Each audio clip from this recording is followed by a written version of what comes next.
When Lydia Rowan collapsed on Caleb Rourke's frozen doorstep with her dying child in her arms, she didn't know the silent rancher inside was about to change everything.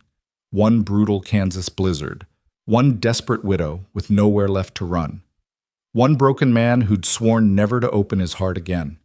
What began as a single night of mercy became a marriage of necessity, and then something neither of them expected. Stay with me until the end, and comment what city you're watching from so I can see how far this story travels. The wind screamed like a dying animal across the Kansas prairie, driving snow so thick Lydia Rowan couldn't see her own frozen hands clutching her son against her chest. Little Thomas had stopped crying an hour ago. That terrified her more than his screaming ever had. "Stay with me, baby," she gasped, her voice swallowed by the storm. "Stay with Mama, please, Thomas, please stay awake." His small body felt wrong in her arms. Too still, too cold, even wrapped in every piece of clothing she owned. His lips had gone from pink to white to an awful shade of blue that made her stomach twist with a fear so sharp it cut through even the numbness spreading through her own limbs. 3 hours. 3 hours since Herman Polk had thrown them out of the tenant shack, her belongings scattered in the dirt behind them like trash. She could still see his cruel smile, could still hear his words. "Your husband's been dead 6 months, Mrs. Rowan. That deal died with him. I got a man willing to pay real rent, not work promises from a woman with a brat." She'd begged. God help her, she'd gotten on her knees in the frozen mud and begged, with Thomas crying behind her. Polk had just laughed and slammed the door she'd called home for 4 years. Now the storm that had been threatening all morning had turned into a white hell, and Lydia was lost. The town was somewhere behind her, or was it ahead? She couldn't tell anymore. The world had become nothing but white and cold and the awful certainty that she was killing her son by dragging him through this frozen nightmare. "I'm sorry," she sobbed, stumbling over something buried in the snow. "Thomas, I'm so sorry. I tried. I tried so hard, baby." Her knees buckled. She caught herself, but barely. Her legs felt like wood, stiff and unresponsive. How long before she just stopped? How long before she lay down in this white grave and pulled her son close for the last time? No. No, she wouldn't quit. Couldn't quit. Not while Thomas still breathed. Through the shrieking wind, she saw something dark. A shape.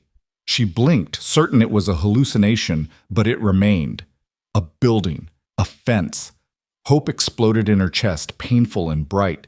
She forced her legs to move, half walking, half crawling toward that dark shape. It grew larger, a barn. Behind it, a house. Not a tenant shack like Polk's place, but a real house, 2 stories, with a porch and, oh God, smoke coming from the chimney. Someone was home. Someone with a fire. Lydia's vision blurred. She couldn't feel her feet anymore, couldn't tell if she was still walking or if she'd fallen. The porch steps appeared suddenly, impossibly tall. She dragged herself up them, Thomas clutched against her with the last of her strength. The door. She had to knock on the door. She raised her fist, but her arm wouldn't cooperate. Instead, she fell against the wood, her shoulder hitting hard enough to make a sound. Then again, and again. "Please," she tried to shout, but her voice came out as barely a whisper. "Please, someone, my baby, please." The door swung open, and Lydia fell forward into warmth and light. Strong hands caught her before she hit the floor. She looked up and saw a man's face. Hard features, dark beard, eyes the color of storm clouds. His mouth was moving, but the wind was still too loud in her ears. "My son," she managed to force out. "Please, he's so cold. Please." Then the darkness came up and swallowed her whole. Yeah. When consciousness returned, it came in pieces. Warmth first. Blessed, painful warmth that made her frozen skin scream. Then softness beneath her. Voices, low and urgent. The crackle of fire. "Thomas!" Lydia's eyes flew open and she tried to sit up, but her body wouldn't obey. Every muscle felt like it had been beaten with a hammer. "Easy now." A man's voice, deep and rough, like gravel under wagon wheels. "Don't move too fast." She turned her head and saw him, the man from the door, kneeling beside what looked like a settee near a massive fireplace. His large hands were rubbing a small body wrapped in blankets. Thomas. Her son's face was still too pale, but his eyes were open, and he was making small whimpering sounds. Is he? Her voice cracked. He's alive. The man didn't look at her, focused entirely on Thomas, working the boy's small hands between his own much larger ones. Got here just in time. Another hour out there. He didn't finish the sentence. He didn't have to. Lydia tried again to sit up, and this time managed to prop herself on her elbows. She was on a settee across from where the man worked on Thomas. A heavy quilt covered her, and her wet clothes were gone, replaced by a man's flannel shirt that hung to her knees. Heat flooded her face. I changed your boy, the man said, as if reading her thoughts. Got him out of those wet clothes. Yours were soaked through too. My wife's old nightdress and robe are there. He jerked his chin toward a chair where clean clothing waited. I put you in one of my shirts so you wouldn't freeze while you were out. Didn't touch nothing I shouldn't have. You have my word. There was something in his voice, a carefully maintained distance, a formality that somehow made her believe him. Still, Lydia's face burned. Mama? Thomas's small voice cut through her embarrassment. I'm here, baby. Tears spilled down her cheeks. Mama's here. I'm cold, Mama. I know, sweetheart. I know. This kind man is helping us get warm. The man, she still didn't know his name, stood abruptly and moved to a kitchen area visible through an archway. He returned with 2 mugs, one small and one large. Steam rose from both. Warmed milk with honey, he said, handing the smaller mug carefully to Thomas. The boy's hands shook too badly to hold it, so the man supported it, helping him take tiny sips. Slow now, not too much at once or you'll be sick. He handed the larger mug to Lydia. Same for you, drink it slow. The warm liquid was the most delicious thing she'd ever tasted. It burned going down, but it was a good burn, spreading warmth through her chest and stomach. She hadn't realized how hungry she was until that moment. When had she last eaten? Yesterday morning, maybe. She'd given Thomas the last of their bread at midday. They sat in silence for several minutes, the only sounds the crackling fire and Thomas's small sips. The man moved away to add more wood to the flames, then stood with his back to them, staring into the fire as if they weren't there. Lydia studied him. He was tall, taller than her late husband had been, with broad shoulders and the weathered look of a man who worked outdoors. His dark hair needed cutting, touching his collar and the back, and his beard was thick but trimmed close. His clothes were simple but clean. Denim trousers, a wool shirt with the sleeves rolled up. Working man's clothes, but well made. The house around them was too nice for a common farmhand. Large, well-built, furnished with solid pieces that spoke of money, or at least stability. But there was something off about it, too. It took her a moment to realize what. The house felt empty. Not of furniture, but of life. No curtains on the windows. No rugs on the floors except one before the hearth. The mantel over the fireplace was bare of the small decorations a woman would place there. No clock, no photographs, no trinkets. I'm Lydia Rowan, she said finally, because the silence was becoming heavy. This is my son, Thomas. We're grateful to you, Mr. Rourke. Caleb Rourke. He didn't turn around. You were at Polk's place. It wasn't a question, but she answered anyway. Yes, my husband and I rented one of his tenant shacks. Robert was going to buy it from him eventually. They had an arrangement. But Robert died 6 months back, kicked by a horse, and Mr. Polk, she couldn't finish. Polk threw you out. Still, Caleb didn't turn, but something in his voice had gone cold and hard.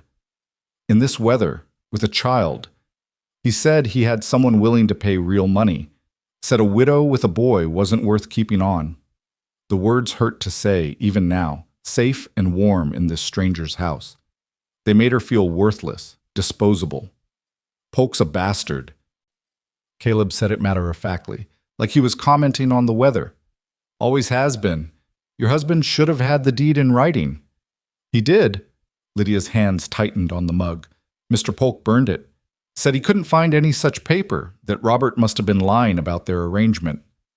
Now Caleb did turn, and the look on his face made her shrink back into the settee. It wasn't directed at her, she realized. It was pure rage aimed at Herman Polk. He burned legal papers. Caleb's voice was quiet, which somehow made it more frightening. And threw you out in a blizzard. There wasn't anything I could do. I have no money for a lawyer, no family to help. Robert's people are back east, and they never approved of our marriage. My own parents passed when I was 16. She heard how pathetic it sounded. Orphaned, widowed, homeless. No wonder Polk had felt safe throwing her away. Caleb crossed to the window, pulling back the plane curtain to look out. Storm's getting worse. You won't be leaving tonight. Relief and panic hit her simultaneously. Mr. Rourke, I'm grateful for your help. Truly I am. But I can't impose. Where would you go? He let the curtain fall and faced her. His eyes were storm gray, she noticed, and tired. So tired. Back to town? It's 5 miles, the road's buried, and by the time you walked it, if you even found it, you'd both be corpses. The bluntness of his words stole her breath. You'll stay the night, he continued. Tomorrow, if the storm breaks, I'll take you to town in my wagon. If it doesn't break, you'll stay until it does. That's the end of it. It should have felt like charity. Instead, it felt like a sentencing. How many times had she relied on the kindness of strangers since Robert died? How many times had she stood with her hand out, begging for a chance, for mercy, for one more day? I can work, she said, hating the desperation in her voice. I'm a good cook. I can clean. I can... Mrs. Rowan. Something in Caleb's tone made her stop. You're half frozen and exhausted. Your boy's the same. Let's get through tonight before we worry about anything else. He moved to the stairs at the far end of the room. There's 2 bedrooms upstairs. You and the boy take the one on the left. Clean sheets on the bed. Fire's laid in the hearth. I'll light it. Should stay warm enough if you keep the door closed. Where will you sleep? Here. He gestured to the settee she currently occupied. Done it before. Won't kill me. Lydia opened her mouth to protest, but he was already climbing the stairs. She heard his boots on the floor above, the sound of a door opening, the scrape of a match. Thomas had finished his milk and was looking at her with drooping eyes. Mama, I'm tired. I know, baby. She pulled him close, breathing in the scent of him, still alive, still hers. We're going to sleep in a real bed tonight. Isn't that nice? Will the bad man come here? Her heart clenched. Thomas had nightmares about Polk ever since the man had started coming around after Robert's death, making threats, touching things that weren't his, looking at Lydia in ways that made her skin crawl. No, sweetheart. The bad man doesn't know we're here. We're safe. She wasn't sure if that was true, but she needed to believe it. For tonight, at least, they were warm and safe. Caleb came back down the stairs. Fire's going. Room should be warm in a few minutes. Lydia stood, keeping the quilt wrapped around herself. Thomas clung to her, too big to carry easily, but still small enough that she managed it. Caleb gestured toward the woman's nightdress and robe on the chair. Take those up with you. I'll be down here if you need anything. She gathered the clothes with one hand, Thomas heavy in her other arm. At the base of the stairs, she paused. Mr. Rourke, I don't have words enough to thank you. You saved our lives tonight. He didn't respond, just turned back to the fire and added another log, his back to her. Dismissed. Lydia climbed the stairs, her legs shaking with exhaustion. The hallway upstairs was dark, except for the flickering light coming from the open door on the left. She carried Thomas into the room and stopped, just taking it in. It was the most beautiful room she'd seen in years, large with a real glass window, a full-size bed with an iron frame, a proper dresser, and a washstand with a pitcher and basin. The fire Caleb had lit in the small hearth cast dancing shadows on the walls. The bed had clean white sheets, a thick quilt, and pillows, real feather pillows, not the straw-stuffed ones she'd used at Polk's. Thomas was already asleep by the time she laid him on the bed. She changed quickly into the nightdress, which was too big but clean and soft, then added the robe over it. The woman who'd owned these things had been taller than Lydia, broader in the shoulders. Caleb's wife, he'd said. Where was she? Dead, Lydia guessed. Something in the way Caleb had said, my wife's old nightdress. Old, not current. Something in the emptiness of the house, the absence of a woman's touch. Something in his eyes, that bone-deep weariness that came from loss. She climbed into bed beside Thomas, pulling the heavy quilt over them both. The mattress was real horsehair, not corn shucks. The sheet smelled like lavender and winter air. The pillow cradled her head like a cloud. For the first time in 6 months, Lydia Rowan felt safe. She closed her eyes and let herself fall into darkness. While downstairs, Caleb Rourke sat alone by his fire and tried not to remember the last time he'd heard a woman's footsteps in his house. Lydia woke to gray morning light filtering through the window and the sound of wind still howling outside. The fire had burned down to embers, but the room was still warm beneath the thick quilt. Thomas slept curled against her side, his breathing deep and even. She lay still for a long moment, letting herself feel the simple luxury of warmth and safety. Then reality crept back in. Today the storm would break, and Caleb Rourke would take them to town. And then what? She had no money, no home. Herman Polk still owned half the rentals in the area, and he'd make sure no one else would take her in. She'd have to throw herself on the mercy of the church, maybe, or find work that would let her keep Thomas with her. But what work could a widow with a small child do? Most decent positions required references she didn't have, skills she'd never learned. The spiral of panic was starting when she heard footsteps below, then the sound of a door opening and closing. She rose carefully, not wanting to wake Thomas, and moved to the window. Through the frost on the glass, she could see Caleb trudging through knee-deep snow toward the barn, his coat collar pulled up against the wind. The storm wasn't breaking. If anything, it looked worse than yesterday. A strange feeling moved through her, relief and guilt intertwined. Relieved she didn't have to leave yet. Guilty for being relieved. She turned from the window and looked around the room properly in the daylight. Like the rest of the house, it was well made but bare of personal touches. No pictures on the walls, no brush on the dresser. The only sign anyone had ever lived here was a water stain on the wallpaper near the ceiling and a small notch in the windowsill, as if someone had once kept the window propped open with a stick. The door across the hall was closed, the master bedroom, she assumed. Did Caleb sleep there, or had that been too much after his wife died? Was that why he'd slept downstairs on the settee? Thomas stirred and opened his eyes. "Mama?" "I'm here, sweetheart." She moved back to the bed and smoothed his hair. "How do you feel?" "Warm." He said it with wonder, like he'd forgotten what warm felt like. "Are you hungry?" He nodded, and Lydia's stomach twisted.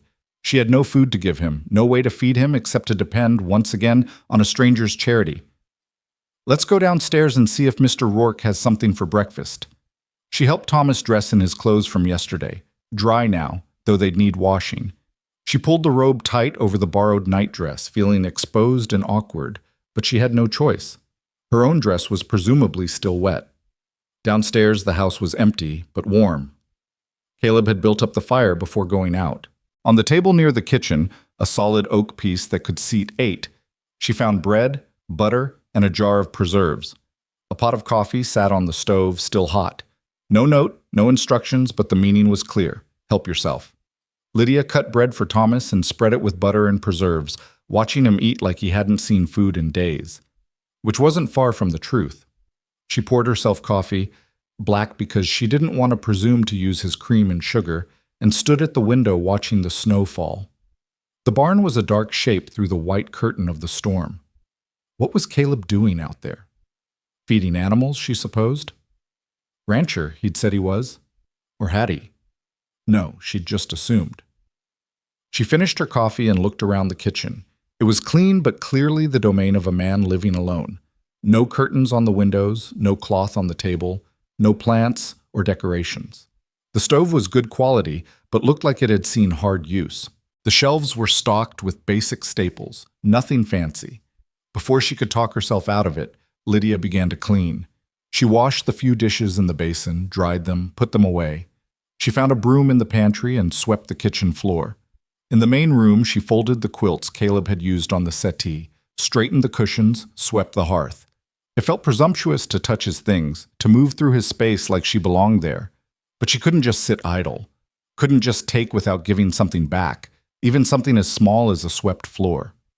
She was washing the windows. They were filthy, covered in months of dust and grime, when the door opened and Caleb stamped in, bringing a gust of snow and cold air with him. He stopped just inside, staring at her standing on a chair with a rag in her hand. "What are you doing?" She climbed down quickly, feeling her face heat. "I'm sorry. I just thought, you've been so kind, and I wanted to help. I can stop if..." The windows needed cleaning. He shrugged out of his coat and hung it on a peg by the door. Snow clung to his beard and eyebrows. Storm's not letting up. Probably won't for another day or two. 2 more days. Relief and guilt again, that twisted combination. I'm sorry to impose on you longer than, not your fault the weather won't cooperate. He moved to the fire and held his hands out to the flames. The boy all right? Yes. He ate. Thank you for leaving the food out. Plenty more in the pantry. Help yourself to whatever you need.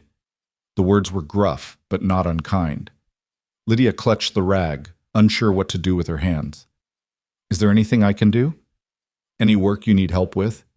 You're recovering from nearly freezing to death. Sit down. Rest. I've been resting. I feel fine. That wasn't entirely true. Her muscles still ached, and her fingers and toes burned with the return of circulation. But she couldn't just sit idle while he worked. Please, Mr. Rourke, let me help. He turned and studied her with those storm-gray eyes. You know how to cook? Yes. The chickens need feeding. Barn cat needs feeding. I've got beef in the cold cellar that needs to be brought up and cooked before it turns. I was planning on just frying it, but if you can make it into something more... He trailed off, looking uncomfortable. I'm not much of a cook. I can make it into a stew, if you have vegetables, potatoes, that sort of thing. Pantry's stocked. My housekeeper... He stopped, his jaw tightening. There's plenty there. Use what you need. Housekeeper, past tense. Another loss, another absence in this house full of empty spaces. Thank you, Lydia said. I'll make us something good. For just a moment, something flickered in Caleb's eyes, surprise maybe, or gratitude. Then it was gone, and he was turning away again, moving toward the stairs. I need to change out of these wet clothes. You need anything from upstairs before I go up? No, we're fine. He climbed the stairs, and Lydia heard the sound of that closed door opening, then closing. The master bedroom. So he did still sleep there. She turned to Thomas, who was watching her with wide eyes from his spot at the table. Come on, sweetheart. Let's see what we can make for dinner. The pantry was indeed well stocked. Flour, sugar, salt, dried beans, rice, canned goods, root vegetables stored in a bin, even some dried herbs hanging from hooks. The cold cellar, accessed through a door in the pantry floor, contained the beef Caleb had mentioned, along with pork, more vegetables, and what looked like wheels of cheese wrapped in cloth. This was no poor man's ranch. Caleb Rourke had money, or at least security. The question was why a man with a house like this, land like this, was living alone. Widow, her mind whispered. Like you. She pushed the thought away and focused on work. She brought up the beef, a good roast, well marbled, and set it in the kitchen. Found potatoes, carrots, onions, flour for dumplings, the ingredients for a meal that would fill their bellies and last for days. By the time Caleb came back down in dry clothes, Lydia had the beef searing in a Dutch oven, the vegetables chopped, and the smell of browning meat and onions filling the house. Thomas sat at the table, carefully peeling potatoes with a small knife under her watchful eye, his tongue poking out in concentration. Caleb stopped in the doorway to the kitchen, just watching. Lydia felt his gaze but didn't turn, didn't stop working. After a long moment, he spoke. Smells good. It'll be a few hours yet. Beef needs time to get tender. Haven't had a proper stew and... He didn't finish. I appreciate it. It's the least I can do. It's more than that. His voice was rough. This house hasn't had... It's been quiet for a long time. Lydia did turn then, meeting his eyes. The weariness she'd seen before was deeper now, a bone-deep exhaustion that had nothing to do with physical labor. This was a man who'd been alone too long, who'd forgotten what it felt like to have life in his house. How long? She asked softly. Since your wife? 3 years. The words seemed pulled from him. 3 years come January. The same month Robert had died, she thought. January was a cruel month. I'm sorry for your loss. He nodded, just once, and turned away. I've got work to do. Come get me when dinner's ready. He left through the front door, back out into the storm, and Lydia turned back to her cooking. But something had shifted in the house. Some invisible wall had cracked, just a little. Outside, the storm raged on, trapping them together. Inside, the smell of good food filled empty spaces, and a child's laughter rang through rooms that had been silent too long. Neither of them knew yet that this storm would change everything, that what began as one night of mercy would become something neither could walk away from. But the house knew. The house had been waiting, holding its breath, for someone to bring it back to life. And Lydia Rowan, widow and mother, desperate and proud and stronger than she knew, was about to do exactly that. The stew simmered on the stove, filling every corner of Caleb Rourke's house with smells he'd almost forgotten: garlic and thyme, beef and vegetables, the yeasty warmth of rising dough. Lydia had found flour and made biscuits to go with the meal, and now they cooled on a rack while Thomas sat at the table drawing pictures in the condensation on the window with his finger. 3 days.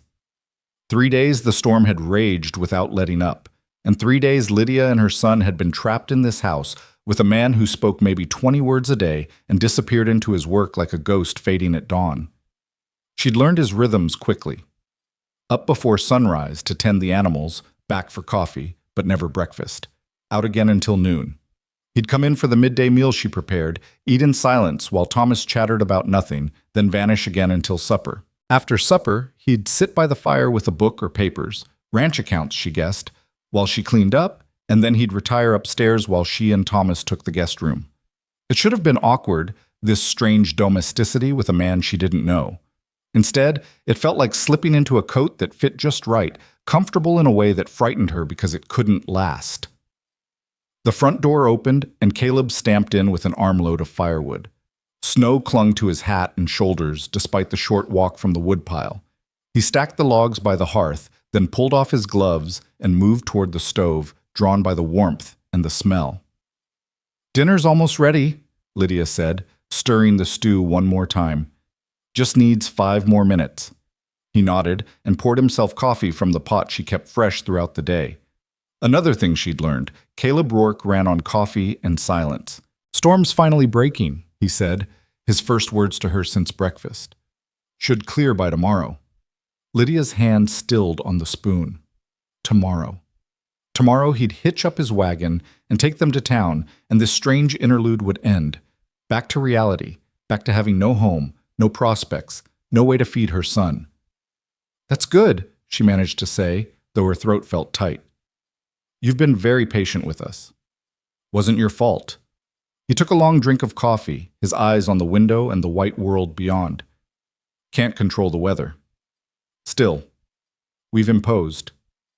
You've cooked and cleaned. House hasn't been this—" He stopped, his jaw working like he was chewing on words he didn't want to say. "It's been fair. Fair. As if 3 days of her labor equaled 3 days of shelter and safety. As if she hadn't been terrified every night that tomorrow would come and she'd have to face the world again with nothing." Thomas slid off his chair and tugged at Caleb's sleeve. "Mr. Rourke, look what I drew." He showed Caleb the window where he'd traced a wobbly horse in the condensation. Caleb studied it seriously, then nodded. "That's a fine horse. Good strong legs. Mama says you have horses. Real ones." "I do. Got 6 horses, 20 head of cattle, and a barn cat that thinks she runs the place." "Can I see them?" "Thomas," Lydia said quickly, "Mr. Rourke is busy. Don't pester him." But Caleb was looking at the boy with something almost like interest in his eyes. "Storm breaks tomorrow, like I said. I'll take you out to the barn, let you meet the horses, if your mama says it's all right." Thomas spun toward Lydia, his face lit up with hope. "Can I, Mama? Please?" She couldn't deny him this small thing, not when he'd had so little to be happy about lately. "If Mr. Rourke doesn't mind, and if you promise to be good and do exactly what he tells you." "I promise." The smallest hint of a smile tugged at Caleb's mouth. There and gone so fast, Lydia almost missed it. But she'd seen it, and something warm bloomed in her chest. He wasn't as hard as he pretended to be, this silent rancher. They ate dinner at the big table, and for once Caleb lingered over his meal instead of bolting it down and retreating to his paperwork. Thomas filled the silence with 3-year-old chatter, stories about the pictures he'd drawn, questions about the horses, observations about the snow. Caleb answered in his sparse way, but he answered, and once or twice Lydia caught him watching Thomas with something tender in his storm-gray eyes. After dinner, Thomas fell asleep on the settee by the fire, worn out from talking. Lydia covered him with a quilt and started to clear the table, but Caleb's voice stopped her. "Leave it. Come sit down." She turned, surprised. He'd pulled one of the chairs closer to the fire and was settling into another with his coffee. An invitation. The first real one he'd offered. Lydia sat, smoothing her borrowed nightdress. She'd been wearing it for days now, rotating between it and her own dress that she washed and hung to dry. She felt shabby and out of place in this nice house, but Caleb didn't seem to notice or care. "You'll need a plan," he said, his eyes on the fire, "for when you get to town." The warmth in her chest turned cold. "I know. Polk won't rent to you. He's got friends who won't either." "I know that too. So what will you do?" Lydia wrapped her arms around herself, suddenly cold despite the fire. "I'll find work. There's Mrs. Henderson who takes in washing. Maybe she needs help, or the hotel might need a maid. That won't pay enough for room and board, not with a child. Then I'll figure something else out." Her voice came out sharper than she intended. "I always do." Caleb turned to look at her directly. "How long since your husband died?" 6 months. "And you've been managing alone all that time?" "I had the shack at Polk's place, and I had some money from selling Robert's tools, his watch. It ran out last month." She hated admitting it, hated the sound of defeat in her own voice. "I asked Polk for more time. He said I could have it if I—" She couldn't finish. Couldn't say out loud what Herman Polk had suggested, the way he'd looked at her, the things he'd implied. Caleb's hands tightened on his coffee cup. "If you what?" "It doesn't matter. I refused, so he threw us out." The silence that followed was dangerous, full of fury barely contained. When Caleb finally spoke, his voice was quiet and cold. "Polk's lucky I found you when I did. If you died out there, if your boy had died—" He set his cup down with deliberate care. "I'd have killed him." Lydia believed him, the certainty in his voice, the rigid set of his shoulders. This was a man capable of violence when pushed. The thought should have frightened her. Instead, it made her feel protected. "But we didn't die," she said softly. "You saved us. And tomorrow, I'm taking you back to a town where you have no money, no home, and no prospects. Some salvation, that is. What else can you do? We can't stay here forever." "Why not?" The words hung in the air between them. Lydia stared at him, certain she'd misheard. "What?" Caleb shifted in his chair, looking uncomfortable. "This house has been empty too long. I can't keep up with it alone. The cooking, the cleaning, the mending. I tried hiring a housekeeper after Sarah died, but she was old and her rheumatism got bad. She quit last fall. Haven't found anyone else." "I don't understand what you're suggesting." "You need a home. I need help." He met her eyes, and she saw no subterfuge there, no hidden agenda, just a simple practical man stating a simple practical problem. "You could stay. Work for room and board. The boy, too. There's plenty of space." Lydia's heart hammered against her ribs. "Stay here? In this warm house with its solid walls and full pantry? Let Thomas grow up safe instead of scared?" It sounded like a dream, which meant it couldn't be real. "People would talk," she said, "a widow living alone with a single man." "Let them talk. Nearest neighbor is 3 miles away, and I don't give a damn what Herman Polk and his friends think." "It wouldn't be proper." "Neither is freezing to death in a blizzard," his voice roughened. "I'm offering you honest work, Mrs. Rowan. Nothing more. You'd have your own room, your boy would be safe and fed, and you'd answer to no one but yourself. That's more than you'll get anywhere else." He was right, and they both knew it. Still, Lydia hesitated. There had to be a catch, something he wasn't saying. Men didn't offer sanctuary without expecting something in return. "If I stayed," she said carefully, "what exactly would my duties be?" "What you've been doing. Cooking, cleaning, mending, maybe help in the garden come spring. I'd pay you, not much, but enough to save if you wanted to move on eventually." "And that's all?"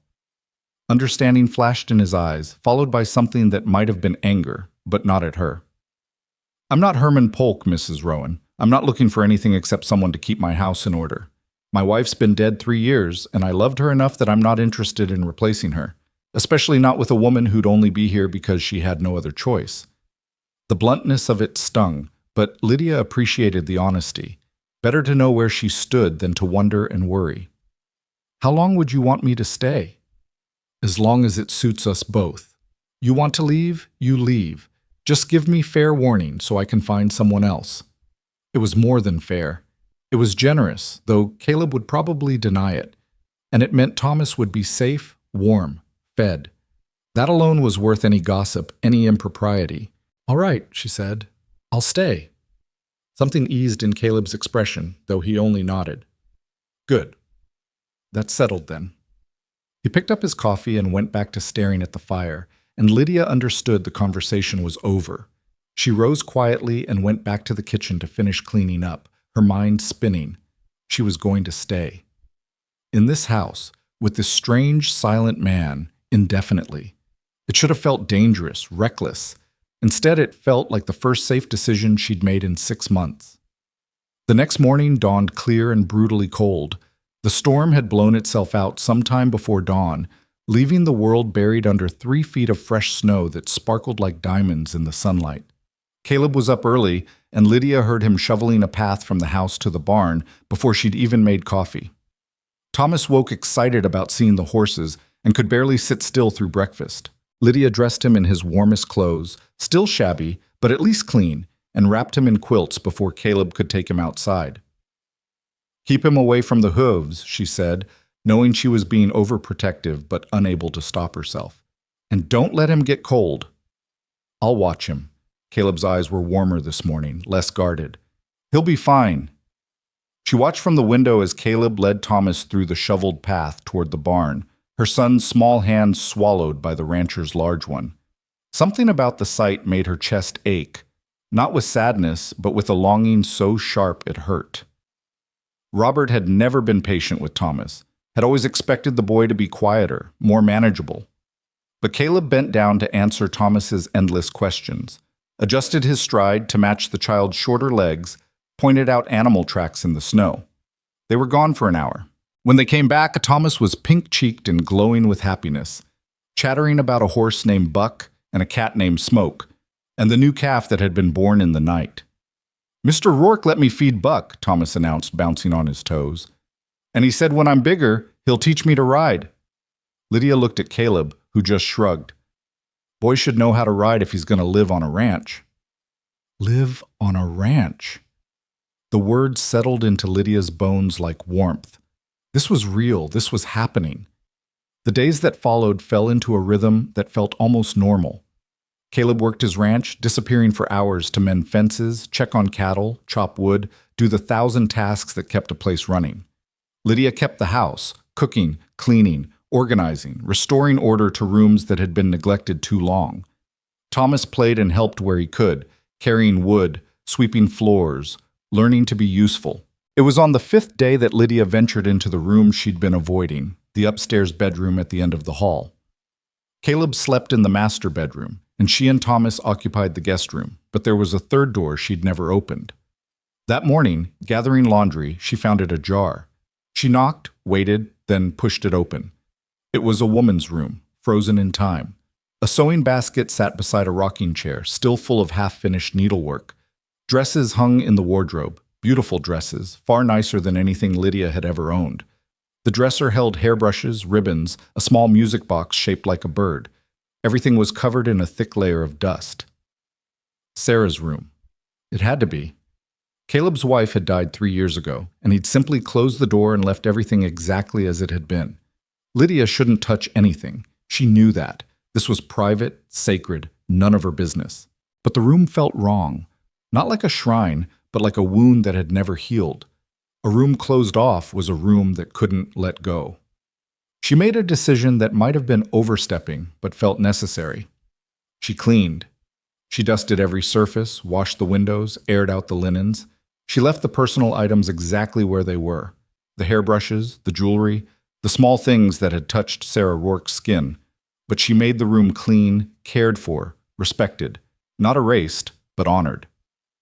Caleb found her there as she was finishing, standing in the doorway with an unreadable expression. "I'm sorry," Lydia said quickly. "I know I shouldn't have. The door was open, and I thought, I'm sorry." He stepped into the room, looking around at the changes she'd made. His hand brushed the quilt on the bed, the same one that had covered Lydia the first night, she realized. He'd given her his wife's quilt. Sarah would have wanted it clean, he said finally, his voice rough. She hated dust. I didn't move anything personal, just cleaned. I know. He picked up the music box from the dresser, turned it over in his hands. She loved this thing. Her father bought it for her when she was 10. It plays Greensleeves. That's beautiful. She was beautiful. He set the box down carefully. And kind. And patient with me when I didn't deserve it. He looked at Lydia. I don't talk about her, haven't, not in years. But you should know, she'd approve of you being here. Sarah always said this house was too big to stay empty. Tears burned Lydia's eyes. Thank you for telling me. He nodded and left, his footsteps heavy on the stairs. Lydia finished putting away her cleaning supplies, then closed the door gently behind her, not locking away the past, but giving it space to rest. That evening, something shifted between them. Caleb talked more at dinner, asking about her day, telling her about the calf that was thriving, the fence that needed replacing. Small things, but they felt enormous after days of silence. Thomas sensed the change too, becoming braver, asking Caleb to tell him stories about the horses, about the ranch, about the time a coyote tried to steal one of the chickens. After Thomas fell asleep, Caleb brought out a wooden box from a cupboard and set it on the table. Sarah's sewing things, he said. There's fabric in there, thread, needles. If you want to make the boys some new clothes, help yourself. There's enough to make yourself something too. Lydia looked at the box, overwhelmed. I couldn't. That's too much. It's sitting in a cupboard doing nothing. Sarah would want it used. He pushed the box toward her. Besides, the boy's trousers are getting short. He's growing. He was right. Thomas had grown in the 6 months since Robert died, and Lydia had been letting down hems and letting out seams until there was nothing left to let. She opened the box and found treasures. Beautiful fabric in blues and browns, sturdy cotton for work clothes, even a piece of soft wool for a winter coat. Thank you, she whispered, just being practical. But it wasn't just practical, and they both knew it. This was acceptance. This was Caleb Rourke saying, you're not leaving. This is your home now. 2 weeks after the storm, the world outside had thawed enough for travel, and Caleb announced he needed to go into town for supplies. Lydia's stomach twisted with anxiety. Town meant people who would know she was living here, meant gossip, meant Hermann Polk. I should stay here, she said. You need things, both of you. Caleb was making a list, his handwriting surprisingly neat. Boots for the boy, his are falling apart. Warmer coat. Medicine for the cabinet. Anything else? I don't have money I'm buying supplies for my household. That includes you now. He didn't look up from his list. So what do you need?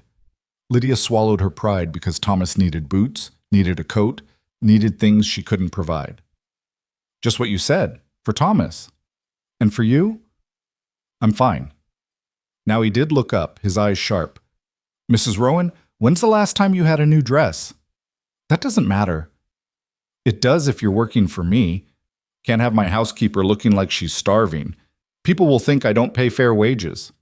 It was the same gruff practicality he'd used before, but Lydia was beginning to understand that this was how Caleb showed kindness, by making it seem necessary, logical, nothing to do with generosity or care. A dress would be nice, she admitted, and some stockings. Mine have more darns than original thread. He added it to the list, then folded it and tucked it in his pocket. I'll take Thomas with me. Let him pick out his own boots. You stay here and rest. I don't need to rest. You've worked every day for 2 weeks without stopping. Take a day. His tone left no room for argument. Besides, the boy will enjoy the trip. He was right again. Thomas was thrilled at the prospect of going to town with Mr. Rourke, and Lydia found herself standing on the porch watching them drive away in the wagon, feeling strangely bereft. The house was too quiet without Thomas's chatter, too empty without Caleb's solid presence. She cleaned anyway, because she didn't know what else to do with herself.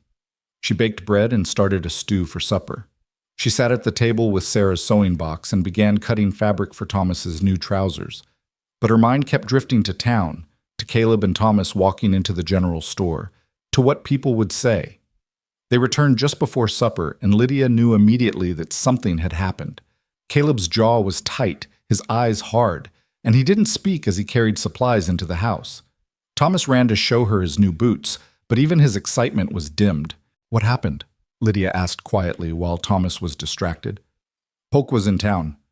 Caleb set a sack of flour down harder than necessary. Started running his mouth about you living here. Said some things he shouldn't have." Ice slid down Lydia's spine. "What things?" "Doesn't matter. I set him straight." "Caleb." She used his first name without thinking. "What did he say?" He looked at her, and she saw fury in his eyes. "Called you a whore. Said you were warming my bed for room and board. Said Thomas wasn't even your husband's boy, that you'd probably been spreading your legs for—" He stopped, his hands curling into fists. "I'm not repeating the rest." Lydia's face burned with humiliation and rage. "What did you do?" "Told him he was a liar, in front of the whole store. Told him if he said another word about you, I'd horsewhip him in the street." "You shouldn't have done that. You'll make him angrier." "Let him be angry.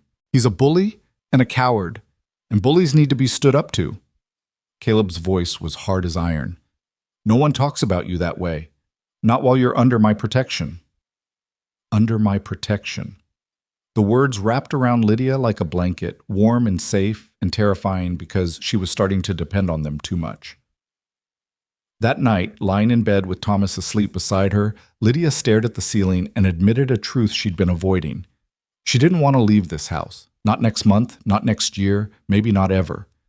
She was starting to feel like this was home, like Caleb and his quiet kindness and his broken pieces that matched her own were family. It was dangerous to feel that way. Dangerous to start depending on a man's protection, a man's provision. She'd learned that lesson when Robert died. Learned that security could vanish in a heartbeat, leaving you with nothing. But Caleb wasn't Robert. Robert had been charming and careless, always sure something better was around the corner. Caleb was steady, solid, a man who kept his word and honored his obligations.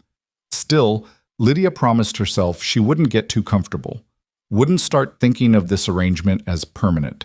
She was an employee, nothing more, and when the time came to leave, she would leave with her dignity intact. The next week brought the first real test of their arrangement. Lydia woke one morning to find Thomas burning with fever, his small body shaking with chills. Panic seized her. She'd lost Robert so quickly, so suddenly, and the thought of losing Thomas too. "Caleb!" She didn't realize she'd screamed his name until she heard his boots thundering up the stairs. He burst into the room, half-dressed, his face tight with alarm. "What's wrong?" "Thomas.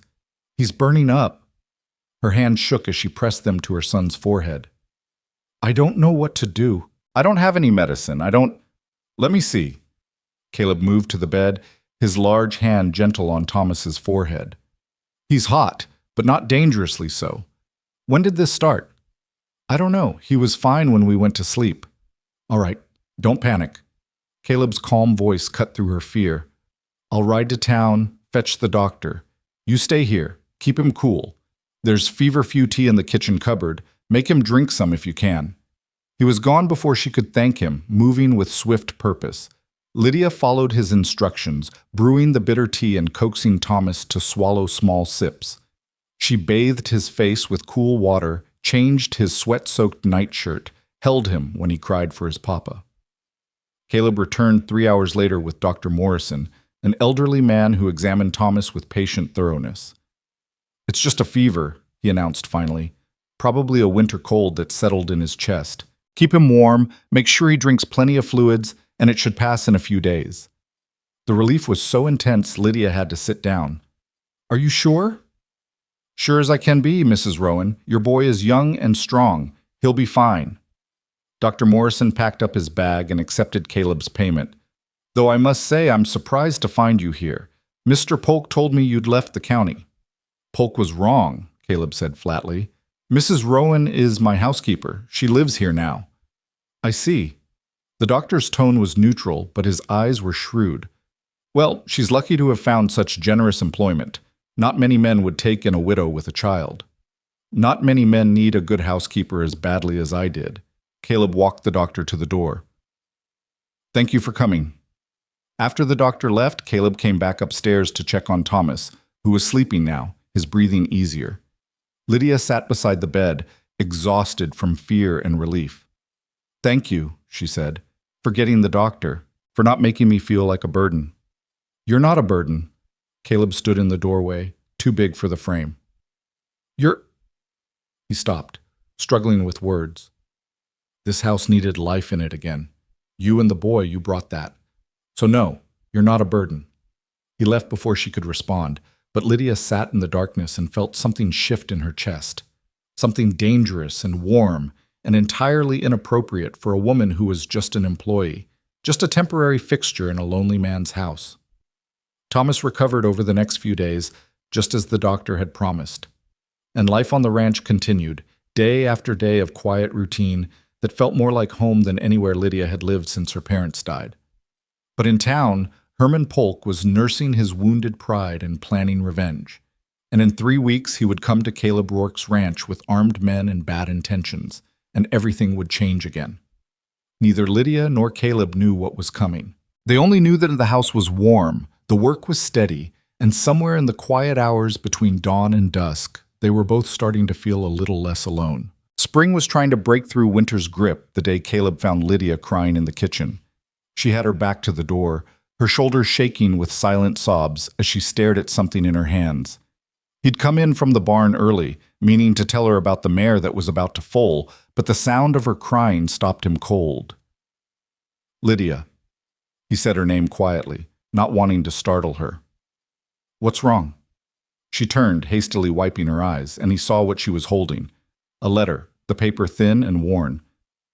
"I'm sorry, I didn't hear you come in." "What happened?" "Nothing. It's foolish." But fresh tears spilled down her cheeks, and she pressed the letter to her chest. "I found this in my coat pocket. I'd forgotten it was there.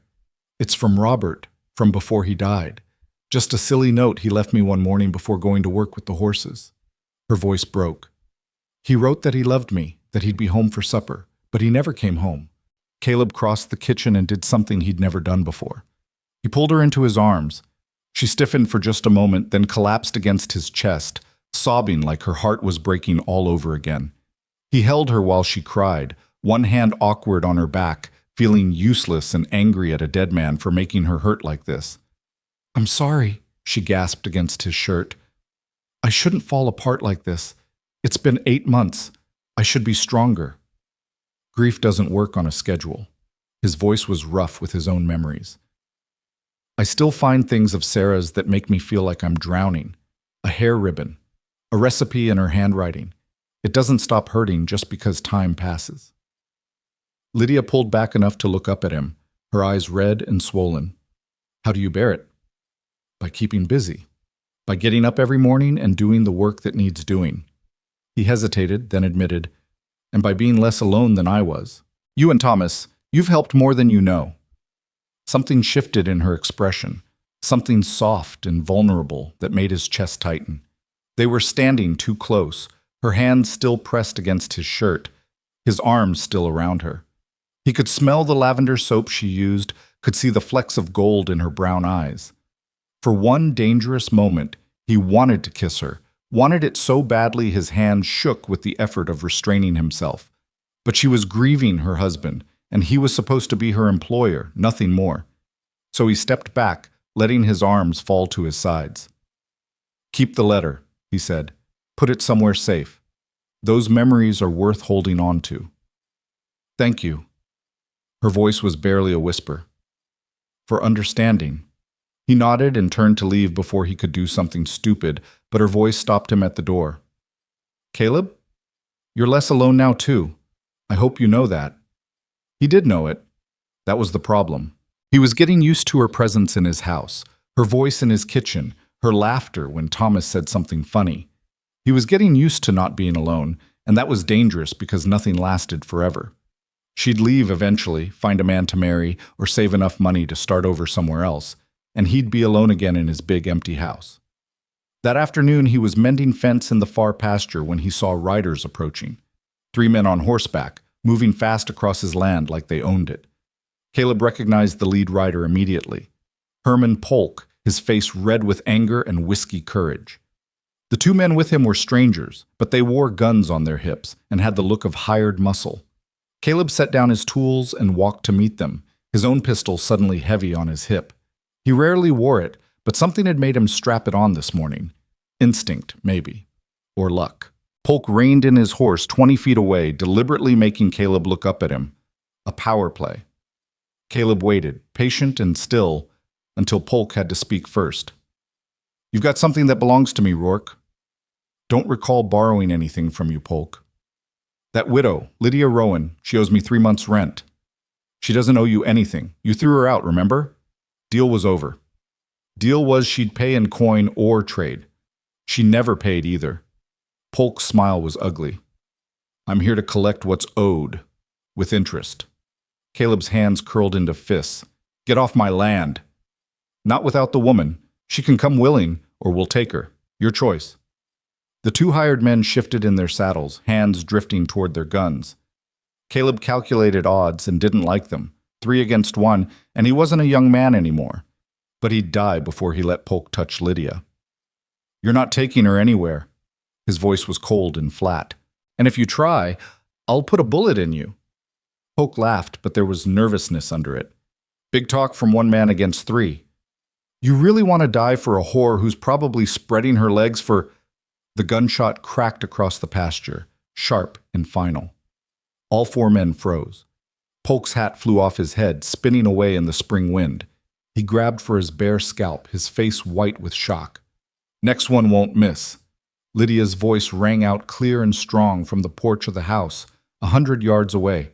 She stood with Caleb's shotgun braced against her shoulder, her stance solid, her eyes cold. "Get off this land before I put the next shot somewhere more permanent."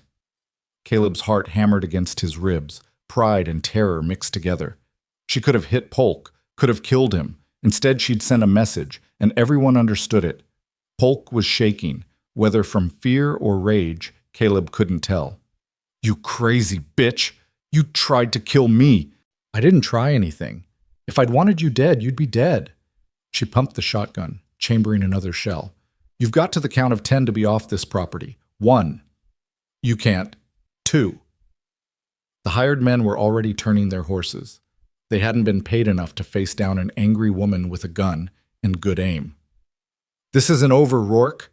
Polk grabbed for his reins, his horse dancing nervously. "You'll regret this." 3, 4. Lydia's voice never wavered. Polk spurred his horse and fled, his men following. They disappeared over the ridge at a gallop, and the silence they left behind was deafening. Caleb walked back to the house, his legs unsteady. Lydia still stood on the porch, the shotgun lowered now but still in her hands. Thomas peeked out from behind her skirts, his eyes huge.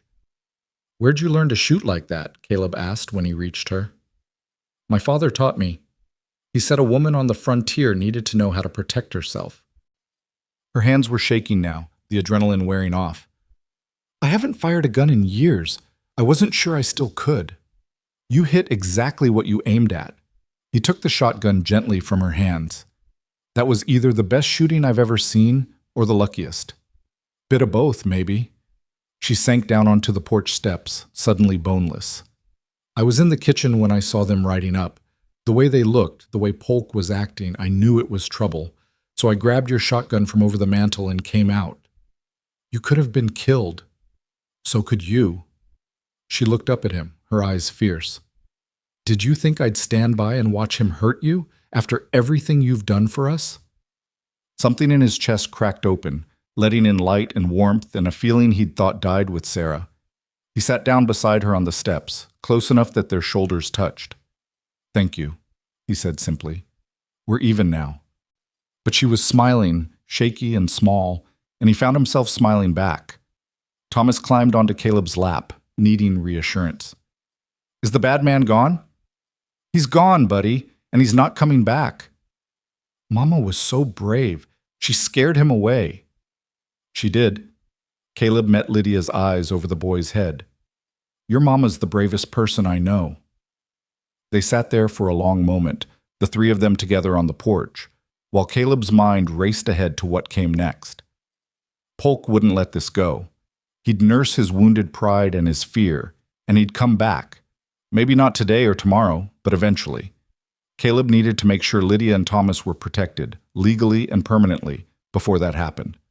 There was only one way to do that. That night, after Thomas was asleep, Caleb poured himself a whiskey and poured one for Lydia, too. She took it with raised eyebrows, but didn't refuse. They sat by the fire, and Caleb tried to figure out how to say what needed saying. "Polk's going to cause trouble," he said finally. "Today was just the start. He'll go to the sheriff, claim you stole from him or owe him money. He'll make your life hell any way he can." "I know." Lydia sipped her whiskey, coughing a little at the burn. "I've been thinking the same thing. There's only one way to stop him permanently. One way to make sure he can't touch you or Thomas." Caleb turned to face her fully. "Marry me." She choked on her whiskey, her eyes going wide. "What?" "Marry me, legally, in front of witnesses at the church." He said it matter-of-factly, like he was proposing a business arrangement, which, he supposed, he was. "If you're my wife, Polk can't claim you owe him anything, can't touch you. And Thomas would be legally mine. I'd adopt him, give him my name. He'd inherit this ranch someday." "Caleb, that's—" She set down her glass with shaking hands. "That's too much. You can't just marry me to protect me from Herman Polk." "Why not? We get along well enough. You're already running my household. Thomas calls me Mr. Rourke, but he could call me Pa if he wanted. It makes sense. It's insane. It's practical." He held her gaze, willing her to understand. "I'm not asking for a real marriage, Lydia. We'd keep separate rooms, live like we do now. But on paper, legally, you'd be protected. You'd never have to worry about having a roof over your head or food for your boy. And I'd have—" He stopped, the words sticking in his throat. "You'd have what?" "Company. Family, even if it's just for show." He looked away, embarrassed by his own loneliness.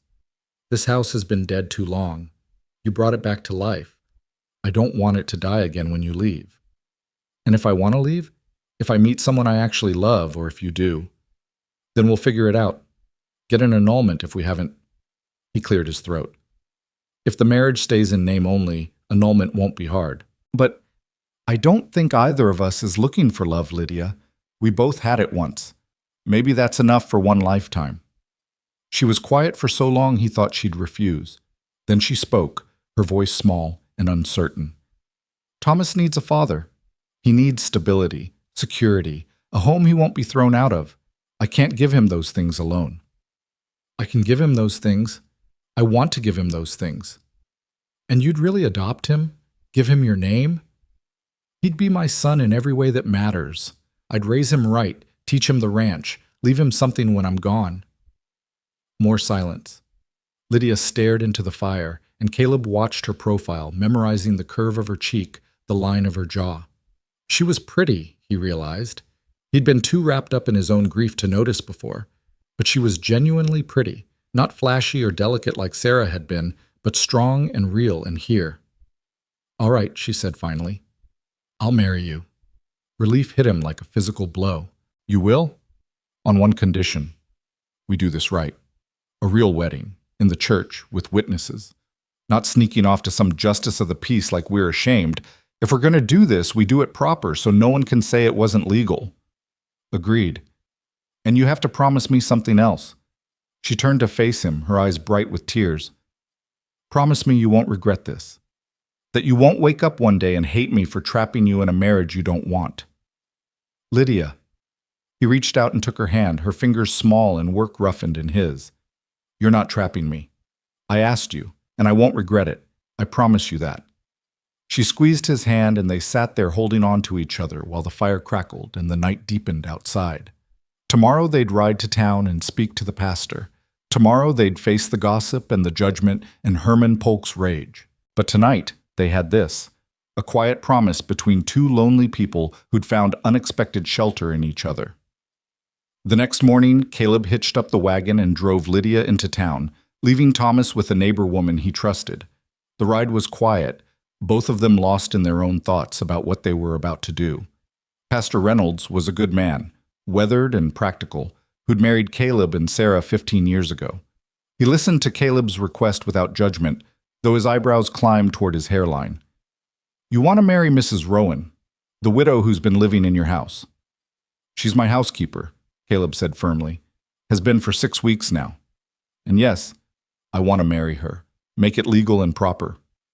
Mr. Rourke, I have to ask, is this a marriage of necessity? Is Mrs. Rowan in a family way? Lydia's face flamed red, but Caleb just fixed the pastor with a level stare.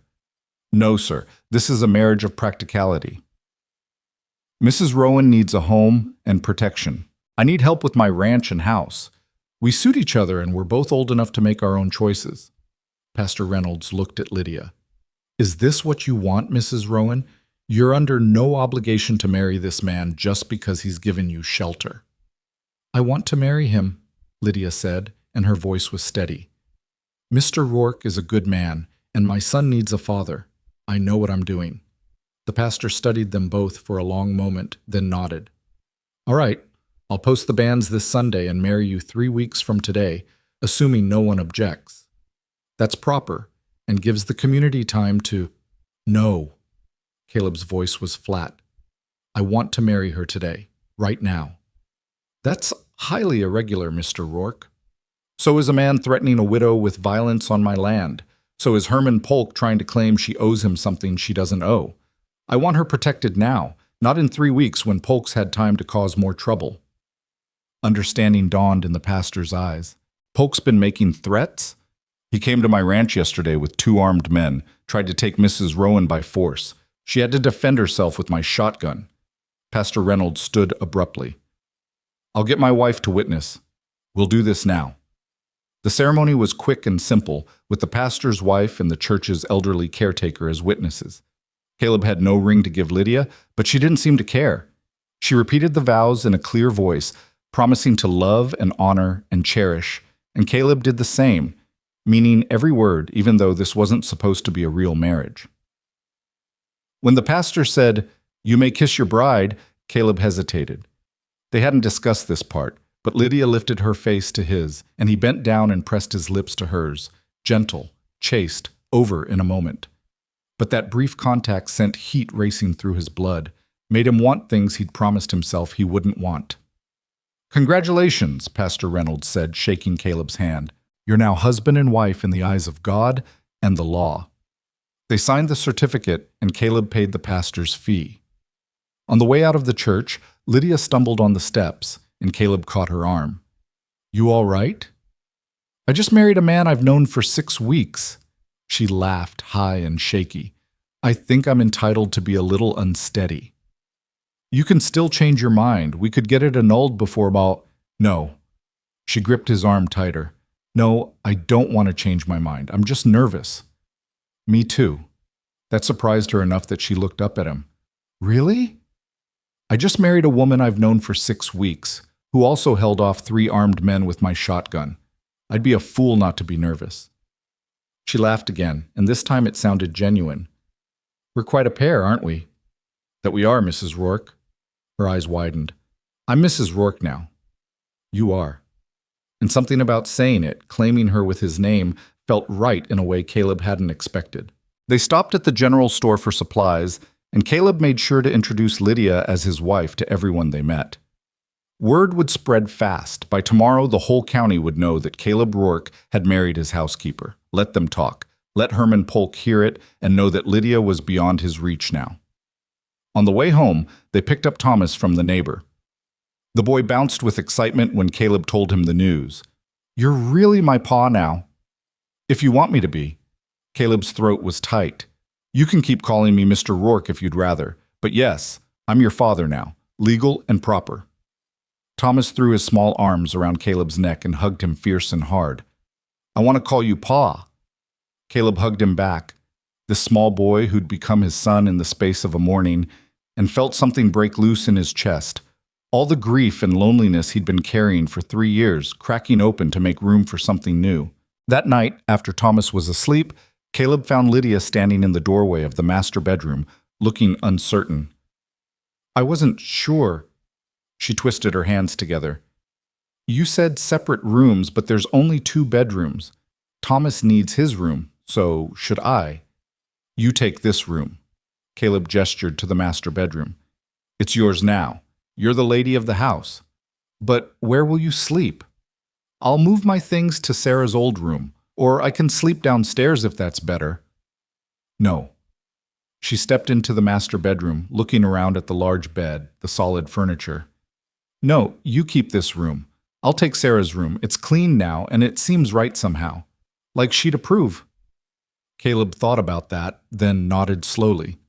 She would approve. Of all of this. Sarah always said I shouldn't be alone. They stood there awkwardly, newly married but not truly married, uncertain how to navigate this strange new arrangement. Finally, Lydia stepped forward and kissed his cheek, soft, quick, almost sisterly. Thank you, she whispered, for giving us a home, for protecting us, for being a good man when we needed one most. Thank you for bringing life back to this house. He touched her face briefly, his calloused fingers gentle on her skin, for making it feel like a home again. She smiled and turned away, disappearing into Sarah's room and closing the door softly behind her. Caleb stood in the hallway for a moment, listening to the sounds of her moving around, getting ready for bed. His wife, Lydia Rourke. It felt strange and right all at once. He went to his own room and lay awake for hours, staring at the ceiling and wondering what the hell he'd gotten himself into. This was supposed to be practical, a business arrangement to protect her and give him help with the ranch. But already, after just one day of marriage, he was feeling things he shouldn't feel, protective and possessive, and hungry for more than the chaste kiss they'd shared in the church. This was going to be harder than he'd thought. But it was done now, legal and binding. Lydia was his wife, Thomas was his son, and no one, especially not Herman Polk, could change that. 3 days later, the sheriff rode up to the ranch. Caleb met him in the yard, Lydia standing on the porch behind him with her arms crossed. Sheriff Taylor, Caleb's voice was cool. What brings you out here? Got a complaint from Herman Polk. Says your woman shot at him, tried to kill him. My wife, Caleb corrected. And she didn't try to kill him. If she had, he'd be dead. She fired a warning shot to defend her home and family when Polk came here with armed men making threats. The sheriff's eyes flicked to Lydia, then back to Caleb. Your wife? Since when? Since 3 days ago. We were married by Pastor Reynolds in the church with proper witnesses. I see. The sheriff shifted in his saddle. Polk also says she owes him money, 3 months' rent. Polk threw her out before those 3 months were up. Deal was void. He's got no claim on her and he knows it. That's why he's trying to use you to harass us. Sheriff Taylor was quiet for a long moment, then sighed. Look, Rourke, between you and me, I know what kind of man Polk is, but he's made an official complaint. I have to investigate. Then investigate. Caleb stepped aside, gesturing to Lydia. Ask my wife what happened. Lydia came down from the porch, her head high. Mr. Polk came to this property with 2 armed men. He threatened my husband and tried to take me by force. I defended my home. That's all that happened. You fired a gun at him. I fired a warning shot over his head. If I'd wanted to hit him, I would have. My father taught me to shoot, and I'm very good at it. The sheriff suppressed a smile. I don't doubt that, Mrs. Rourke. But Polk's claiming you're crazy, dangerous, says you should be arrested. On what charge? Caleb's voice went hard. Defending her property? That's legal. Polk was trespassing on my land, making threats. If anyone should be arrested, it's him. That's not how he tells it. Then he's lying, and you know it. The 2 men stared at each other for a long moment. Finally, Sheriff Taylor nodded. I'll tell Polk I investigated and found no grounds for arrest. But Rourke, keep your wife away from guns around him. I don't want to be scraping anyone off the ground because tempers got hot. Polk stays off my land, there won't be any tempers. You can tell him that too. The sheriff tipped his hat to Lydia. Ma'am, congratulations on your marriage. He rode away, leaving Caleb and Lydia standing together in the yard. He believed us, Lydia said quietly. He knows Polk. Everyone knows what kind of man he is. Caleb turned to her. But this isn't over. Polk's going to keep pushing until something breaks. Then we'll deal with it when it comes. She took his hand, lacing her fingers through his. Together. He squeezed her hand and they stood there in the spring sunshine, married in name only but bound together by something stronger than passion, by necessity and respect, and the stubborn determination to protect what was theirs.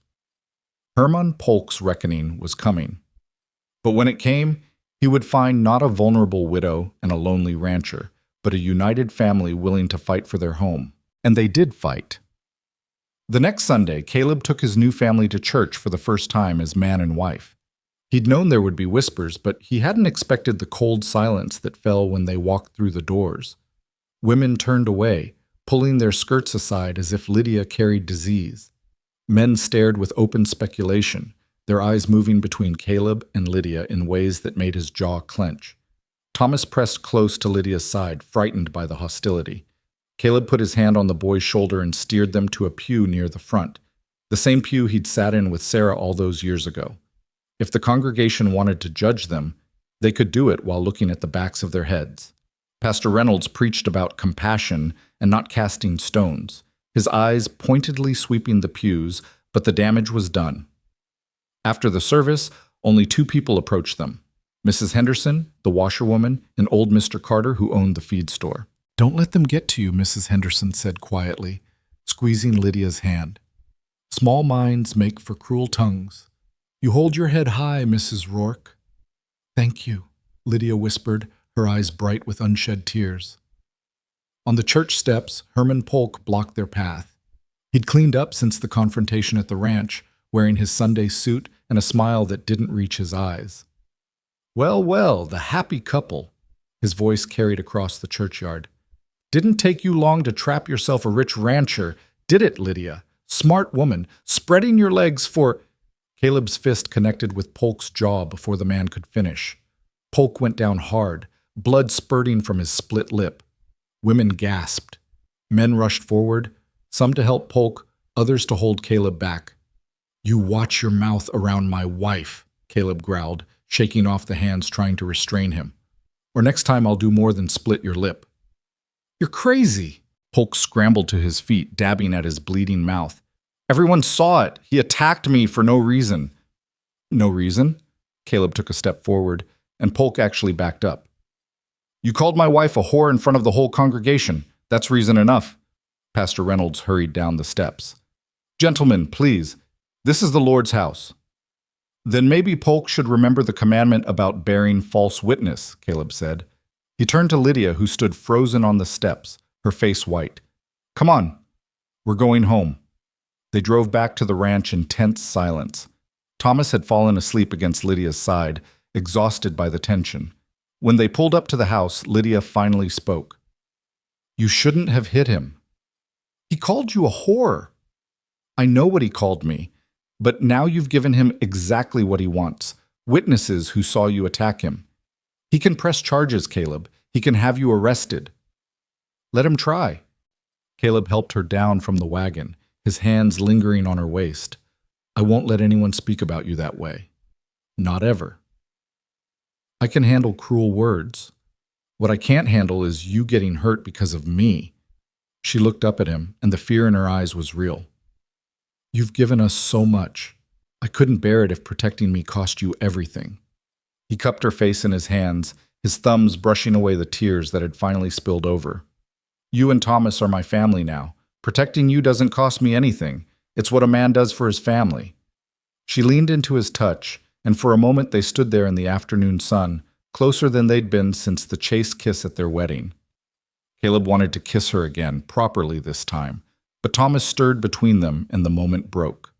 That night, lying in his bed alone, Caleb admitted the truth he'd been avoiding. This wasn't just a practical arrangement anymore. Somewhere between the blizzard and the shotgun, between the quiet dinners and Thomas calling him Pa, he'd started to care for Lydia as more than just his housekeeper or his paper wife. He was falling for her, and that terrified him more than Hermann Polk ever could. The week that followed was quiet, deceptively peaceful. Caleb worked the ranch while Lydia tended the house and garden. Thomas followed Caleb everywhere, chattering endlessly about the horses and the cattle and the way the new calf could already run. They were playing at being a family, Caleb thought, and getting better at it every day. On Friday afternoon, Sheriff Taylor rode up again, and Caleb knew before the man dismounted that the news wasn't good. Polk filed charges, the sheriff said without preamble. Assault. Says you attacked him without provocation on church grounds. That's a lie and you know it. What I know doesn't matter. He's got a dozen witnesses who saw you hit him. Sheriff Taylor looked genuinely regretful. I have to take you in, Rourke. Judge Hartley will hear the case next week.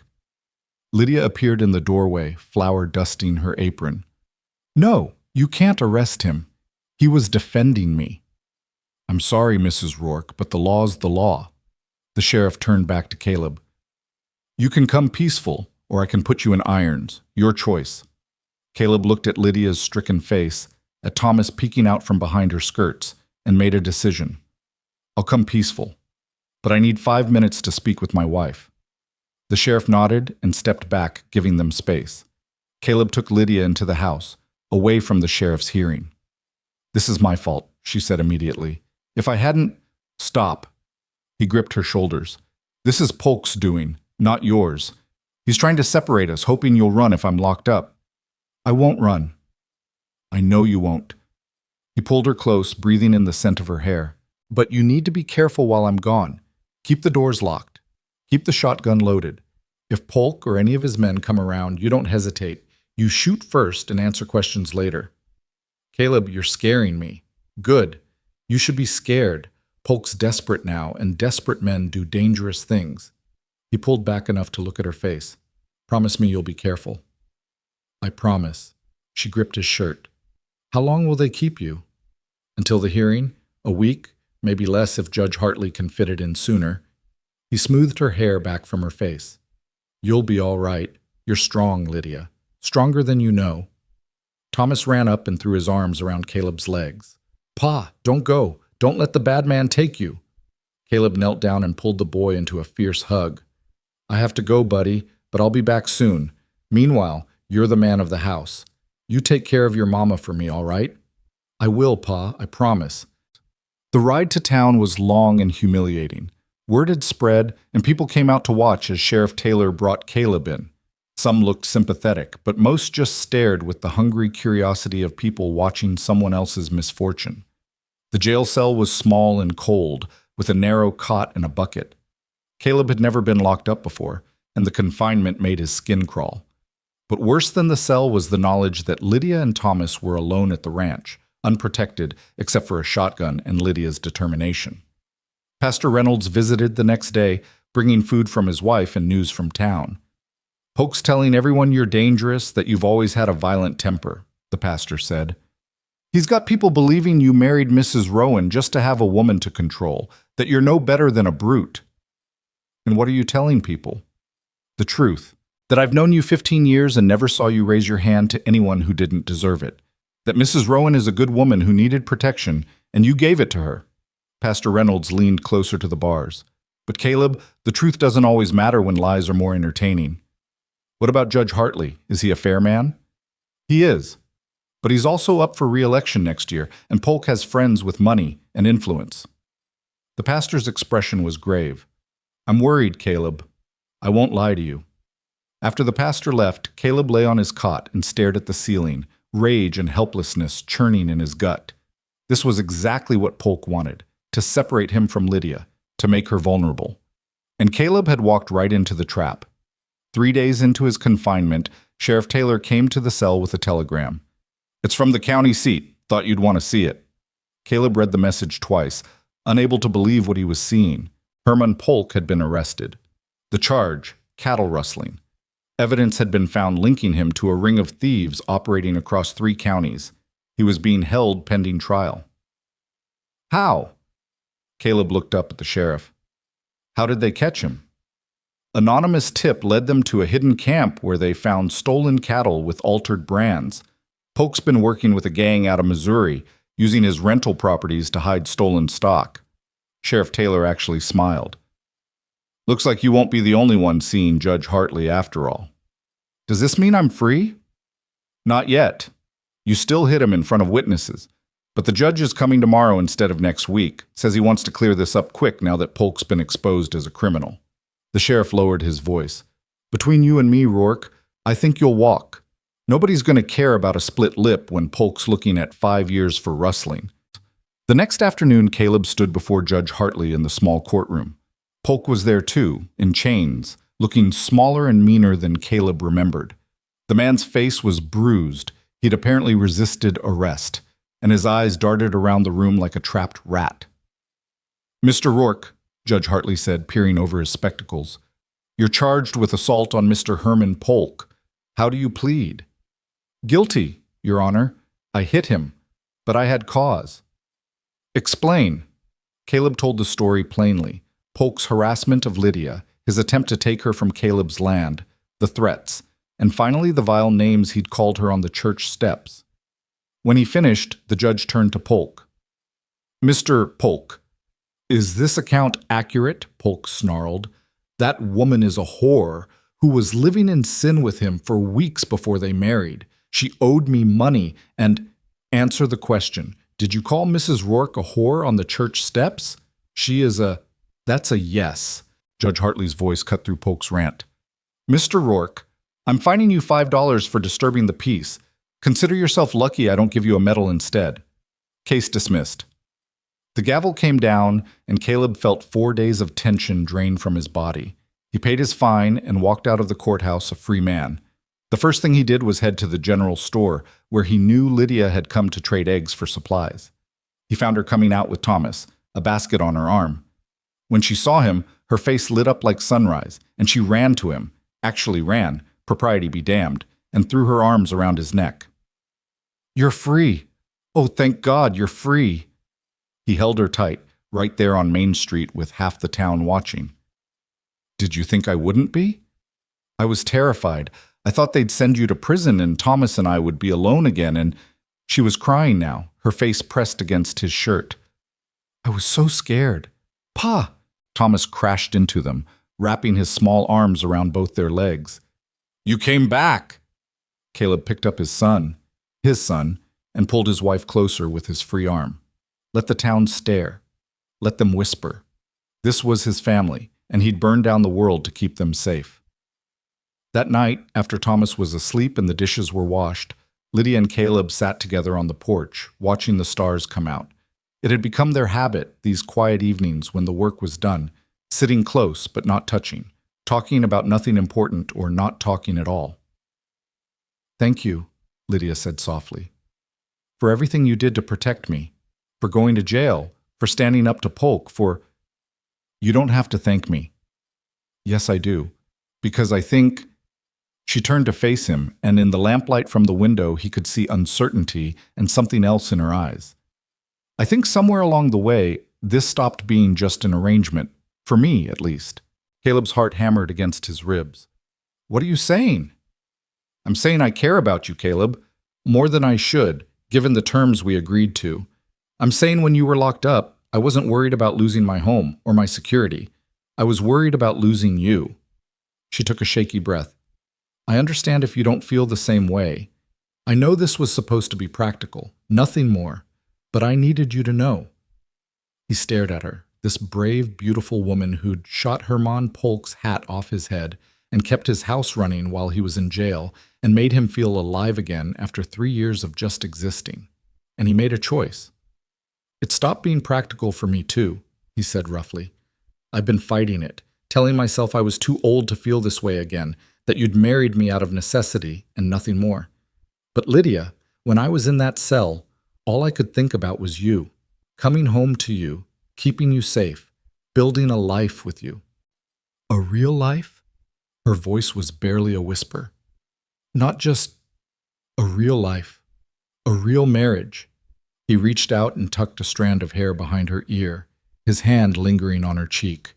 "If that's what you want." "It's what I want." She leaned into his touch.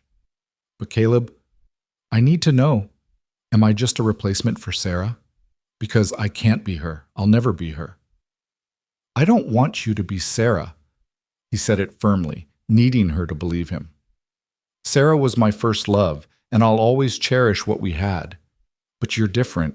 You're strong, where she was gentle, brave where she was cautious.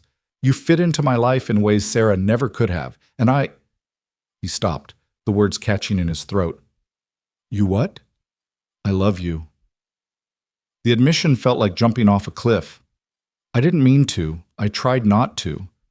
But I love you, Lydia Rourke, and I want this marriage to be real in every sense of the word. She kissed him. Not the chaste peck from their wedding, but a real kiss. Deep and desperate and full of months of denied wanting. Caleb kissed her back, his hands tangling in her hair, pulling her closer. She tasted like the apple pie she'd made for dessert, sweet and tart and perfect. When they finally broke apart, both breathing hard, Lydia rested her forehead against his.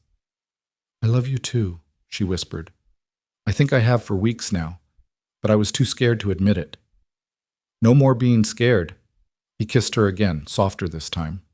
No more pretending this is just practical. What about separate rooms? He smiled against her lips. What about them? I think, she said slowly, her cheeks pink even in the darkness, that maybe we don't need them anymore. Heat flooded through him, but he forced himself to slow down. Are you sure?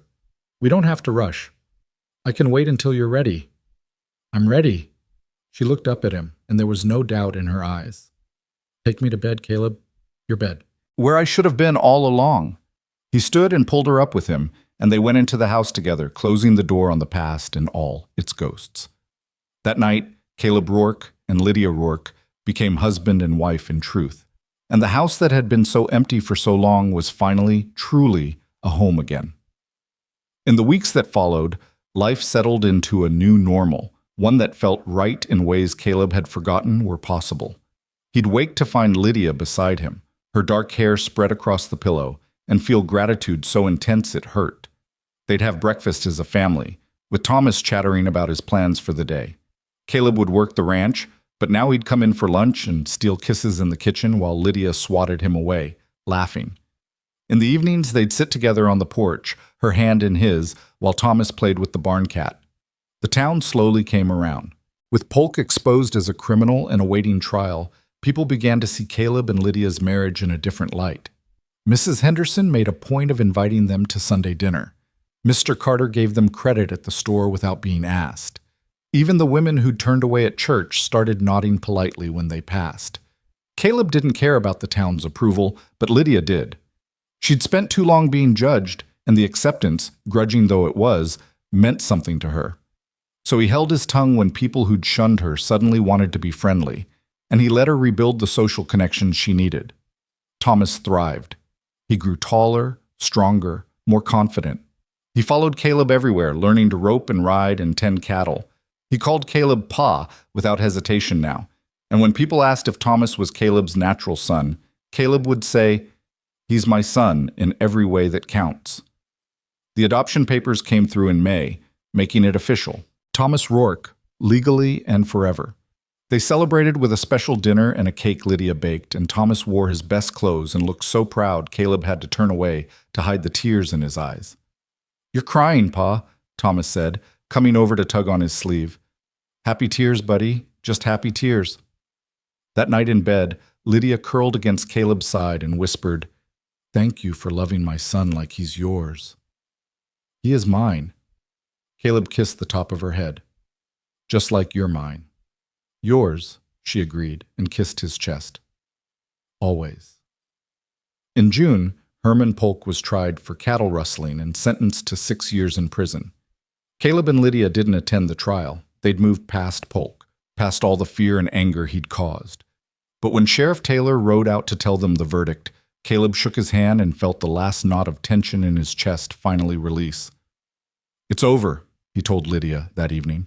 "He can't hurt us anymore." "It was over the moment we stood together," she said. "The moment we became a real family. That's when we won." She was right. They'd faced down threats and gossip and the law itself, and they'd emerged stronger for it. What had started as a desperate bargain in a blizzard had become something neither of them expected, a real love, a real marriage, a real family. But they weren't finished building that family yet. On a hot July afternoon, Lydia asked Caleb to sit down at the kitchen table, her face nervous and excited all at once. "I have something to tell you," she said. "What's wrong?" "Nothing's wrong. Everything's right. It's just—" She took his hands. "Caleb, I'm pregnant." The world seemed to stop. Caleb stared at her, his mind trying to process what she'd just said. A baby. Their baby. After everything, after loss and loneliness and learning to love again. A baby. Are you sure? I'm sure. The doctor confirmed it yesterday when I went to town. Her eyes searched his face. Are you happy? I know we didn't plan this, and if it's too much... He pulled her into his lap and kissed her until they were both breathless. I'm happy. God, Lydia, I'm so damn happy I can barely breathe. She laughed, the sound bright and free. I was so worried you'd think it was too soon, or that you wouldn't want... I want everything with you. A house full of children, a lifetime of mornings waking up beside you, growing old together on this ranch. He pressed his hand to her still flat stomach. This baby is a gift. Just like you and Thomas are gifts I never expected but can't imagine living without. Thomas burst into the kitchen, tracking mud across Lydia's clean floor. Pa, come see. The new calf is walking. In a minute, buddy. Your mom and I have something to tell you first. Caleb lifted Thomas onto his other knee, balancing both his son and his wife. How would you feel about being a big brother? Thomas's eyes went wide. A baby? Really? Really, Lydia said, smoothing his hair. Sometime around Christmas. Do you think you can help take care of a baby brother or sister?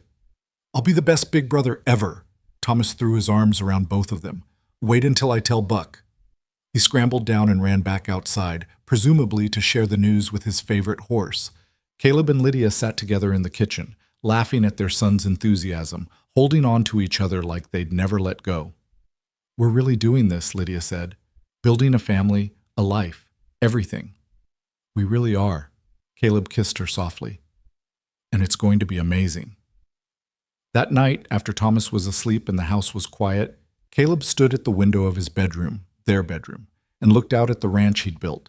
The land that had felt like a burden when he was alone now felt like a legacy to pass down.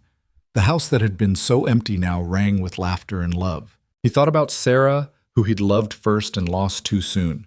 He hoped she could see him now, see that he'd found happiness again. He thought she'd approve of Lydia, of the woman who'd brought his house back to life and given him a reason to stop just surviving and start actually living. Lydia came up behind him and wrapped her arms around his waist. What are you thinking about?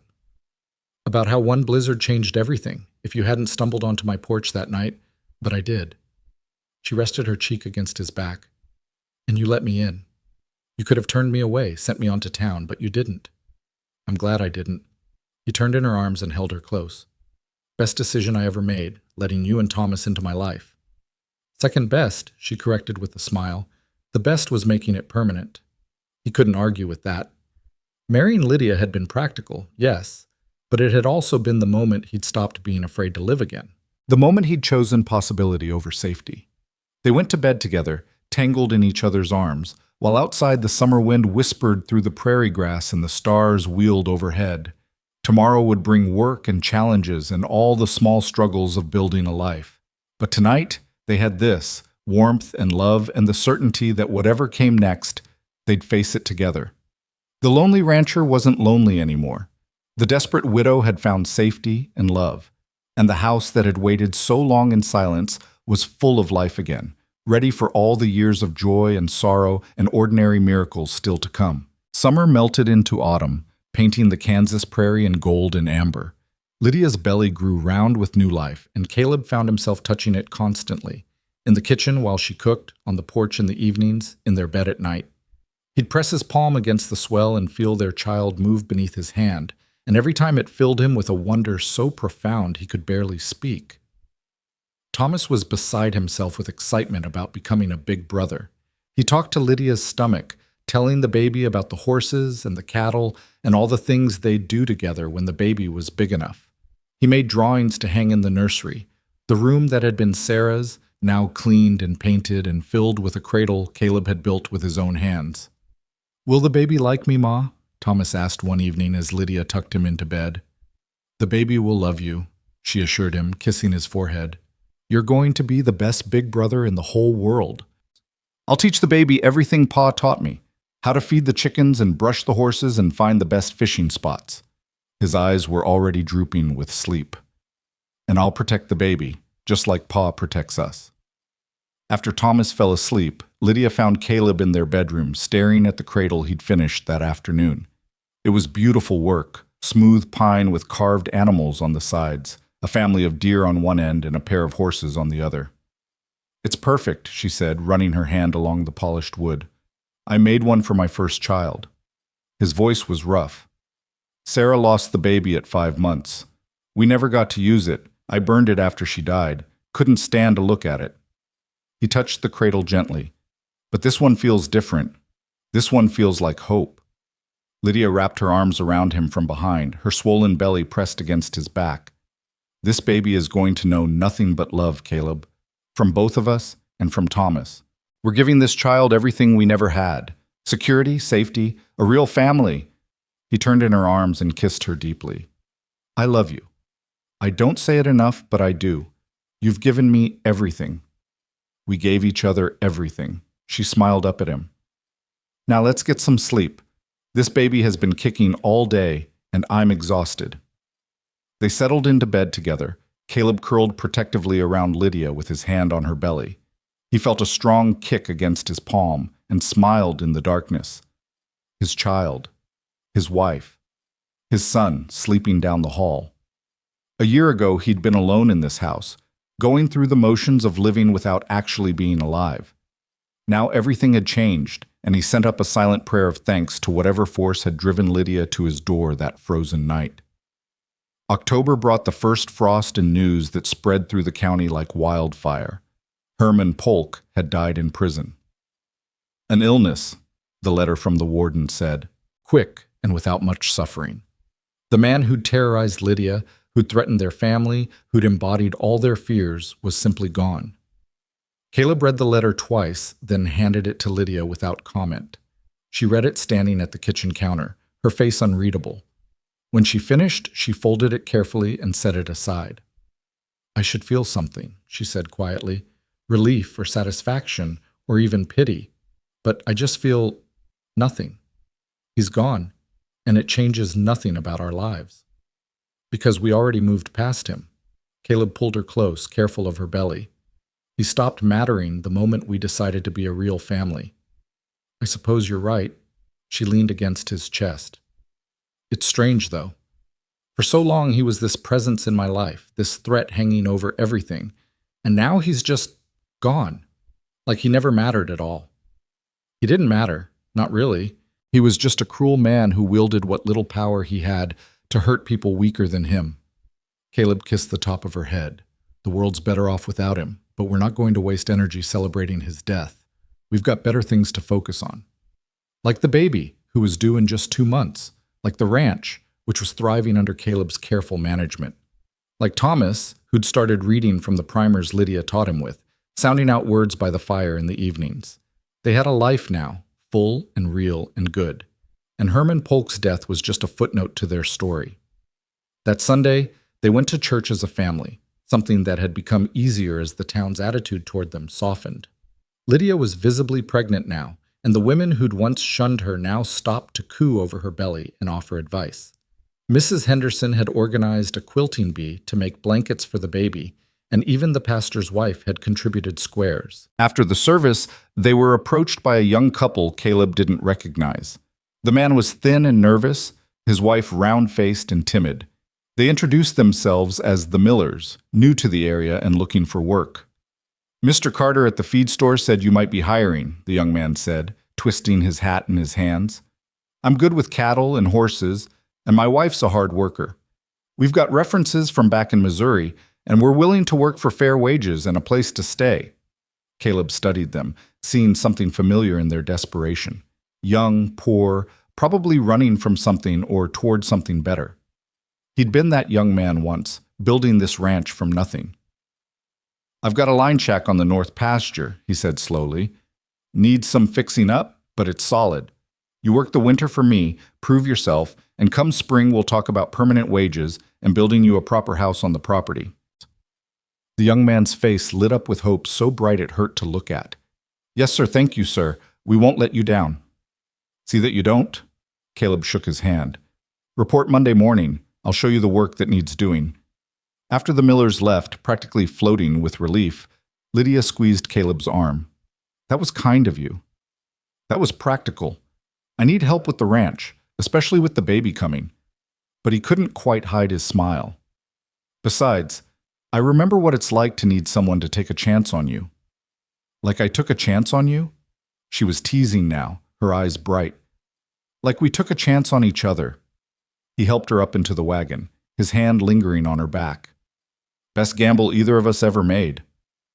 November arrived with cold rain and gray skies. Lydia grew larger and more uncomfortable, her back aching, her sleep restless. Caleb did what he could, rubbing her feet in the evenings, taking over more of the heavy household work, making sure she rested. Thomas tried to help too, bringing his mother pillows and cups of water, patting her belly and telling the baby to stop kicking so much. The Millers moved into the line shack and proved to be good workers. Young Jacob Miller was quick to learn and didn't complain about the hard work. His wife, Emma, helped Lydia when she could, coming to the house twice a week to do the heavier cleaning and laundry. It was nice, Lydia thought, to have another woman nearby. Nice to have neighbors who felt like friends instead of judges. On a cold night in late November, Lydia woke Caleb with a hand on his shoulder and fear in her voice. It's time. He was up instantly, his heart hammering. You're sure? It's early. The baby doesn't care about dates, Caleb. It's coming.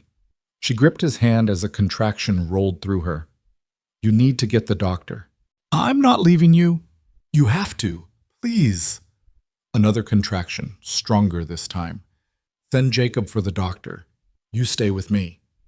Caleb dressed faster than he ever had in his life, pulling on boots and coat. He ran through the cold darkness to the line shack and pounded on the door. Jacob appeared, bleary-eyed and confused. My wife's in labor. Ride to town and fetch Dr. Morrison. Fast as you can. Jacob nodded and was moving before Caleb finished speaking. Caleb ran back to the house and up the stairs to their bedroom, where Lydia was breathing through another contraction, her face pale in the lamplight. I'm here. He took her hand. Jacob's gone for the doctor. What about Thomas? Still asleep. We'll deal with him when he wakes. Caleb smoothed her hair back from her sweaty forehead. What do you need? What can I do? Just stay with me. Don't leave me alone. Never. He kissed her hand. I'm not going anywhere. The next hours were the longest of Caleb's life. He'd been through childbirth once before, with Sarah, but that baby had come too early and too small and hadn't survived. This time felt different. Lydia was strong, the baby was full term, and Dr. Morrison arrived just as the sun was rising, his bag in hand and calm competence on his face.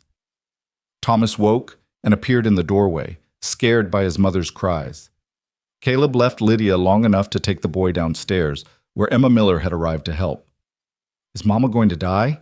Thomas asked, his eyes huge with fear. No, buddy. Your mama's just working hard to bring your baby brother or sister into the world. Caleb knelt down and hugged him tight. It's scary to hear her hurting, but I promise she's going to be fine. Mrs. Miller is going to stay with you, and when the baby comes, you'll be the first to meet your new brother or sister. All right?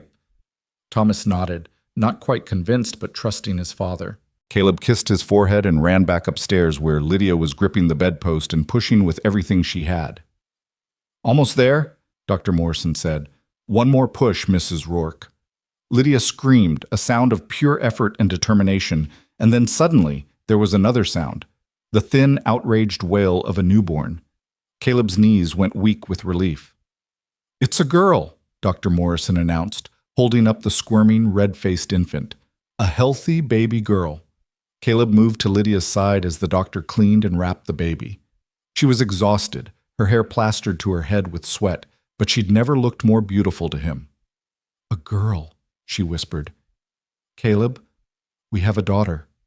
He kissed her, tasting salt and tears. His or hers, he couldn't tell. You did it. You were so brave. I'm so proud of you. Dr. Morrison placed the baby in Lydia's arms, and Caleb got his first real look at his daughter. She was tiny and perfect, with a cap of dark hair and Lydia's delicate features. Her eyes were unfocused but alert, taking in this strange new world, and when Caleb touched her miniature hand, she gripped his finger with surprising strength. Hello, little one, he said, his voice breaking. I'm your pa, and that's your mama. And you've got a big brother downstairs who can't wait to meet you. What should we name her? Lydia asked, stroking the baby's cheek with gentle fingers. Caleb thought of Sarah, his first wife, who he'd loved and lost. Thought of Lydia, his second wife, who'd brought him back to life. Thought of the future stretching ahead, full of promise and hope. Hope, he said. Let's name her Hope, because that's what she represents. Hope for the future. Hope that good things can come after loss. Hope that families can be built from broken pieces. Lydia smiled through her tears. Hope Rourke, it's perfect. Well, they let Thomas come up to meet his sister, and the boy was appropriately awed by the tiny creature in his mother's arms. He touched her hand carefully, his expression serious and protective. I'm going to take care of you, he told the baby solemnly. I'm your big brother, and I won't let anything bad happen to you ever. Caleb pulled his son close with one arm while keeping the other around Lydia and the baby. His family, complete now in a way he'd never imagined possible. 2 children, a wife he loved more than his own life, a home full of warmth and laughter and purpose. Dr. Morrison left after ensuring both mother and baby were healthy. Emma Miller brought up food and fresh linens, cooing over the baby before leaving the new family alone. Caleb helped Lydia get cleaned up and settled more comfortably in bed, the baby sleeping in her arms. Thank you, Lydia said softly. For what?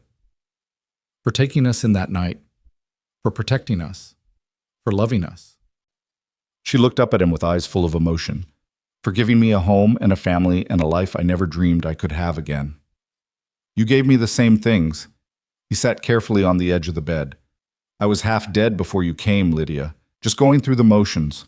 You and Thomas brought me back to life, and now hope. He touched his daughter's soft hair. Now we have everything. Not quite everything. Lydia's smile turned mischievous despite her exhaustion. We don't have a bigger house yet. He laughed, the sound startling the baby, who made a small noise of protest. Are you saying this house isn't big enough? I'm saying if we're going to keep having babies, we might need to add on a few more rooms. More babies? His heart swelled at the thought. You want more children? Eventually, when I've recovered from this one, she shifted Hope to a more comfortable position. But yes, I want more. I want to fill this house with children and noise and life. And I want everything we never had growing up. Brothers and sisters who love each other, parents who are there, a home that feels safe. Then that's what we'll have. He leaned down and kissed her softly. However many children you want, however big we need to make the house, we'll build it together. They settled into the new rhythm of life with an infant. Sleepless nights and endless diapers, the sweet weight of hope in their arms, the exhaustion mixed with joy. Thomas adjusted to being a big brother with the seriousness of someone given an important job. He'd help change diapers and fetch blankets and sing to Hope when she cried, his young voice surprisingly soothing. The ranch continued to thrive. Young Jacob Miller proved himself valuable enough that Caleb made the arrangement permanent come spring, giving the couple a plot of land to build their own house and a fair wage. It felt good to help someone else the way Caleb had once needed help, to pass along the opportunities he'd been given. Winter settled over the prairie, but the house stayed warm. Caleb added insulation and repaired the windows, making sure his family would never be cold again. He built toys for the children, a rocking horse for Thomas, a wooden rattle for Hope. He worked the ranch during the day and came home to a house full of life every evening. One night in January, after both children were asleep, Caleb and Lydia sat by the fire, wrapped in each other's arms. Outside, snow fell softly, reminding them both of that first night a year ago, when Lydia had stumbled to his door, half frozen and desperate. Do you ever think about that night?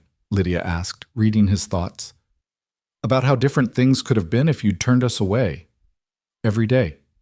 He held her closer. If I'd sent you to town, you might have died. Or if you'd survived, you might have ended up with some other man, living some other life. And you'd still be alone in this big house. Probably would have sold it eventually, couldn't stand the emptiness. He kissed her hair. But I didn't turn you away, and you didn't die, and here we are. Here we are, she echoed. Happy. Together. Loved. More than I ever thought I'd be again. He turned her face up to his. I want you to know something, Lydia. This marriage, this family, it's not just practical anymore. It hasn't been for a long time. This is real. This is forever. You're not just the woman who needed shelter. You're the love of my life, the mother of my children, my partner in everything. Tears spilled down her cheeks, catching the firelight. I know. I feel the same way. What started as necessity became something more, something better than I ever imagined possible. He kissed her then, deep and slow, tasting salt and sweetness. When they finally broke apart, they stayed close, foreheads touching, breathing the same air. I love you, she whispered. Not because you saved me, not because you gave me security, but because you're you, stubborn and kind and strong and gentle all at once. Because you love my son like he's yours. Because you gave me hope in more ways than one. Because when I look at you, I see home. I love you too. His voice was rough with emotion, and I'm going to spend the rest of my life making sure you never regret stumbling onto my porch that night. Never. She smiled through her tears. Best decision I ever made, freezing to death in the right place. He laughed and pulled her close, and they sat there in the firelight while the snow fell outside and their children slept upstairs. The house that had been so empty was full now, full of love and laughter and the messy, beautiful chaos of family life. Spring came again, bringing green grass and wildflowers, baby calves and new beginnings. Thomas turned 5 and started real lessons with a primer Caleb bought in town. Hope grew strong and healthy, her dark hair turning lighter, her eyes settling into the same storm gray as her father's. She smiled at Caleb when he came in from work and reached for him with chubby hands, and every time it melted his heart completely. Lydia bloomed too, her figure returning, her strength renewed. She worked in the garden she'd planted, growing vegetables and herbs and flowers to brighten the house. She became friends with Emma Miller and several other women in town, building the social connections that made a place feel like home. On Sundays, the whole family would dress up and go to church, where they were greeted warmly now instead of with suspicion and whispers. The ranch prospered. Caleb bought more cattle, fixed up the outbuildings, improved the land. He was building something now, not just a working ranch, but a legacy to pass down to his children. Thomas showed interest in the work, following Caleb everywhere, asking endless questions about the animals and the land. Caleb was patient, teaching his son everything he knew, the way his own father had once taught him. On a warm evening in May, Caleb found Lydia sitting on the porch with Hope in her arms, watching Thomas chase the barn cat through the yard. She looked content and peaceful, more beautiful than ever in the golden sunset light. "What are you thinking about?" he asked, settling beside her. "How far we've come." She leaned against his shoulder. "A year and a half ago, I thought my life was over. I had no home, no money, no hope for the future. And now look at us. We have everything." "We do." He put his arm around her, careful not to jostle the sleeping baby. "Though I heard you talking to Emma about maybe having another child." She blushed. "You heard that?" The window was open. He grinned. "So? Is it true?" "Maybe. Eventually." She looked up at him, suddenly shy. "Would you want another baby?" "I'd want a dozen babies if you wanted them." He kissed her temple. "Though I'd settle for 2 or 3 more. Fill up this house the way you said." 2 or 3 more, she repeated, laughing. "You're ambitious. I'm greedy. I've got a good thing here, and I want to hold on to it as long as possible." He took Hope from her arms and cradled his daughter against his chest. The baby stirred but didn't wake, trusting completely in her father's arms. "These children, this family, it's everything I never knew I needed." "Me too."